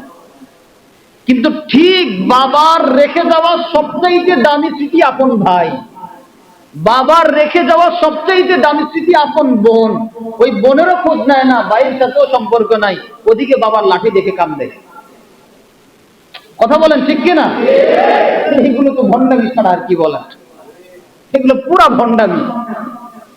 আপন ভাইয়ের খোঁজ নেয় না, ভাইয়ের সাথে কোনো সম্পর্ক নাই, বাবার লাঠি দেখে ঠিকই কান্দে, বাবার জামা দেখে ঠিকই কান্দে, বাবার স্মৃতি দেখে ঠিকই কান্দে। আরে তোমার বাবার সবথেকে বড় স্মৃতি তো তোমার ভাই, তোমার বাবার রেখে যাওয়া সবথেকে বড় স্মৃতি তোমার বোন। এটার চাইতে বড় স্মৃতি কি হইতে পারে বলে? কিন্তু জ্যান্ত স্মৃতিকে বাদ দিয়ে মরা স্মৃতি নিয়ে লাফালাফি। জ্যান্ত স্মৃতি তো ভাই, জ্যান্ত স্মৃতি তো বোন, কিন্তু এদের কোনো খোঁজ খবর নাই। ওই মরা স্মৃতি যেটা আছে এটা নিয়ে লাফালাফি। আমাদের কি অবস্থা চিন্তা করে দেখেন। আল্লাহ রাসূল সাল্লাল্লাহু আলাইহি ওয়াসাল্লাম কি বলেন শোনেন। আপনি বলবেন আমার ভাই তো সম্পর্ক রাখার মতো লোক না, আমার ভাবি তো সম্পর্ক রাখার মতো লোক না, বাতিজারা এমন উল্টাপাল্টা হয়েছে, এদের সাথে সম্পর্ক রাখা যায় না। আপনারই আল্লাহ রাসূল বলছে, সিলমান কাতাআকা ওয়াফু আনমান যালামাকা। রাসূল বলছেন যে তোমার সাথে সম্পর্ক ছিন্ন করে তুমি তার সাথে সম্পর্ক জোড়ায় দাও, আর যে তোমার উপর জুলুম করে তুমি তাকে মাফ করে দাও। তাহলে আপনার ভাই যদি আপনার সাথে সম্পর্ক ছিন্ন করে, রাসূল তো বলেছেন সম্পর্ক ছিন্ন করলে জোড়ায় দাও, তাহলে আপনি জোড়ান। আমরা ভাঙতে পারি, জোড়াতে পারি। আমরা সম্পর্ক বিচ্ছিন্ন করতে পারি মুহূর্তের মধ্যে, কিন্তু আমরা মুহূর্তে সম্পর্ক জোড়া লাগাতে পারি না। আমরা সবাই ভাঙাতে ওস্তাদ, কঠিন ভাবে আমরা ভাঙতে পারি, গড়তে কেউ পারি না। রাসূল আপনাকে বলেছেন সিল মান কাতাআকা, যে তোমার সম্পর্ক কেটে দিয়েছে, ছিন্ন করে দিয়েছে, তুমি গিয়ে তার সাথে জোড়া লাগিয়ে দাও, লাগান জোড়া। আরে আপনি হয়রান হয়ে যাবেন সবে বরাত, সবে কদরে, যেদিন আল্লাহ কাউকে ফিরিয়ে দেয় না, যে আত্মীয়তা সম্পর্ক ছিন্ন করে রেখেছে, যে ভাইয়ের সাথে সম্পর্ক ছিন্ন করে রেখেছে, এমন মানুষের দোয়া সবে কদরে, সবে বরাতে কবুল হয় না। নাউজুবিল্লাহ বলেন। যেদিন আল্লাহ প্রথম আসমানে এসে বলে ইয়া আব্দি সাল তুতা, বান্দা চা, তুই যা চাবি করে তা দিব, ওই দিন পর্যন্ত আল্লাহ তাদের দোয়া কবুল করেন না। কোথায় আছেন আপনি? ভাইয়ের সাথে কথা বলেন না আপনি, আপনার মতো নিমক হারাম দুনিয়াতে আছে কে? ভাইয়ের সাথে সম্পর্ক ছিন্ন করে রেখেছেন আপনি, কেমন মানুষ আপনি? আপনার তো উত্তম চরিত্র বলতে কিছুই নেই, আপনি আপনার ভাইয়ের সাথে সম্পর্ক ছিন্ন করে রেখেছেন। পৃথিবীর সবচেয়ে দামি সম্পর্ক ভাই বোনের সম্পর্ক, এটাকে আপনি বিচ্ছিন্ন করে রেখেছেন। কেউ যদি হাজার অস্বীকার করে তুই আমার ভাই না, তারপরও বলেন মুখ দিয়ে হাজার অস্বীকার করলে বাপের ঔরসজাত সন্তান রক্তের সম্পর্ক কখনো অস্বীকার করতে পারবে? এই সুযোগ আছে? নাই তো। বিয়ে করার আগে ঠিকই তো ভাইয়ের সাথে সম্পর্ক ভালো ছিল, বিয়ে করে কেন ভাইয়ের সাথে সম্পর্ক খারাপ করলেন? বউয়ের কথা ধরে এত নাচলেন কেন? আজকে নেচে নেচে নিজের সবকিছু নষ্ট করলেন। সব বউ আবার খারাপ যে তা না, অনেক ভালো বউ এরকম আছে যে স্বামীর চাইতেও বউ অনেক ভালো। আলহামদুলিল্লাহ, আমি তো আমার ফুপুদের মুখ থেকে এই কথা শুনি। আমি গত কয়েকদিন আগে আমি এই কথা শুনেছি, আমার ফুপুরা এই কথা বলেছে যে আমার ভাই যত ভালো, ভাইয়ের চাইতে আমার ভাইয়ের বউ তার চেয়ে বেশি ভালো। কিছুদিন আগে আমার মা অসুস্থ ছিল, আমার ফুপুরা কান্নাকাটি শুরু করে দিয়েছে যে আমার ভাইয়ের চাইতেও আমার ভাইয়ের বউ আমাদের বেশি খেয়াল রাখে।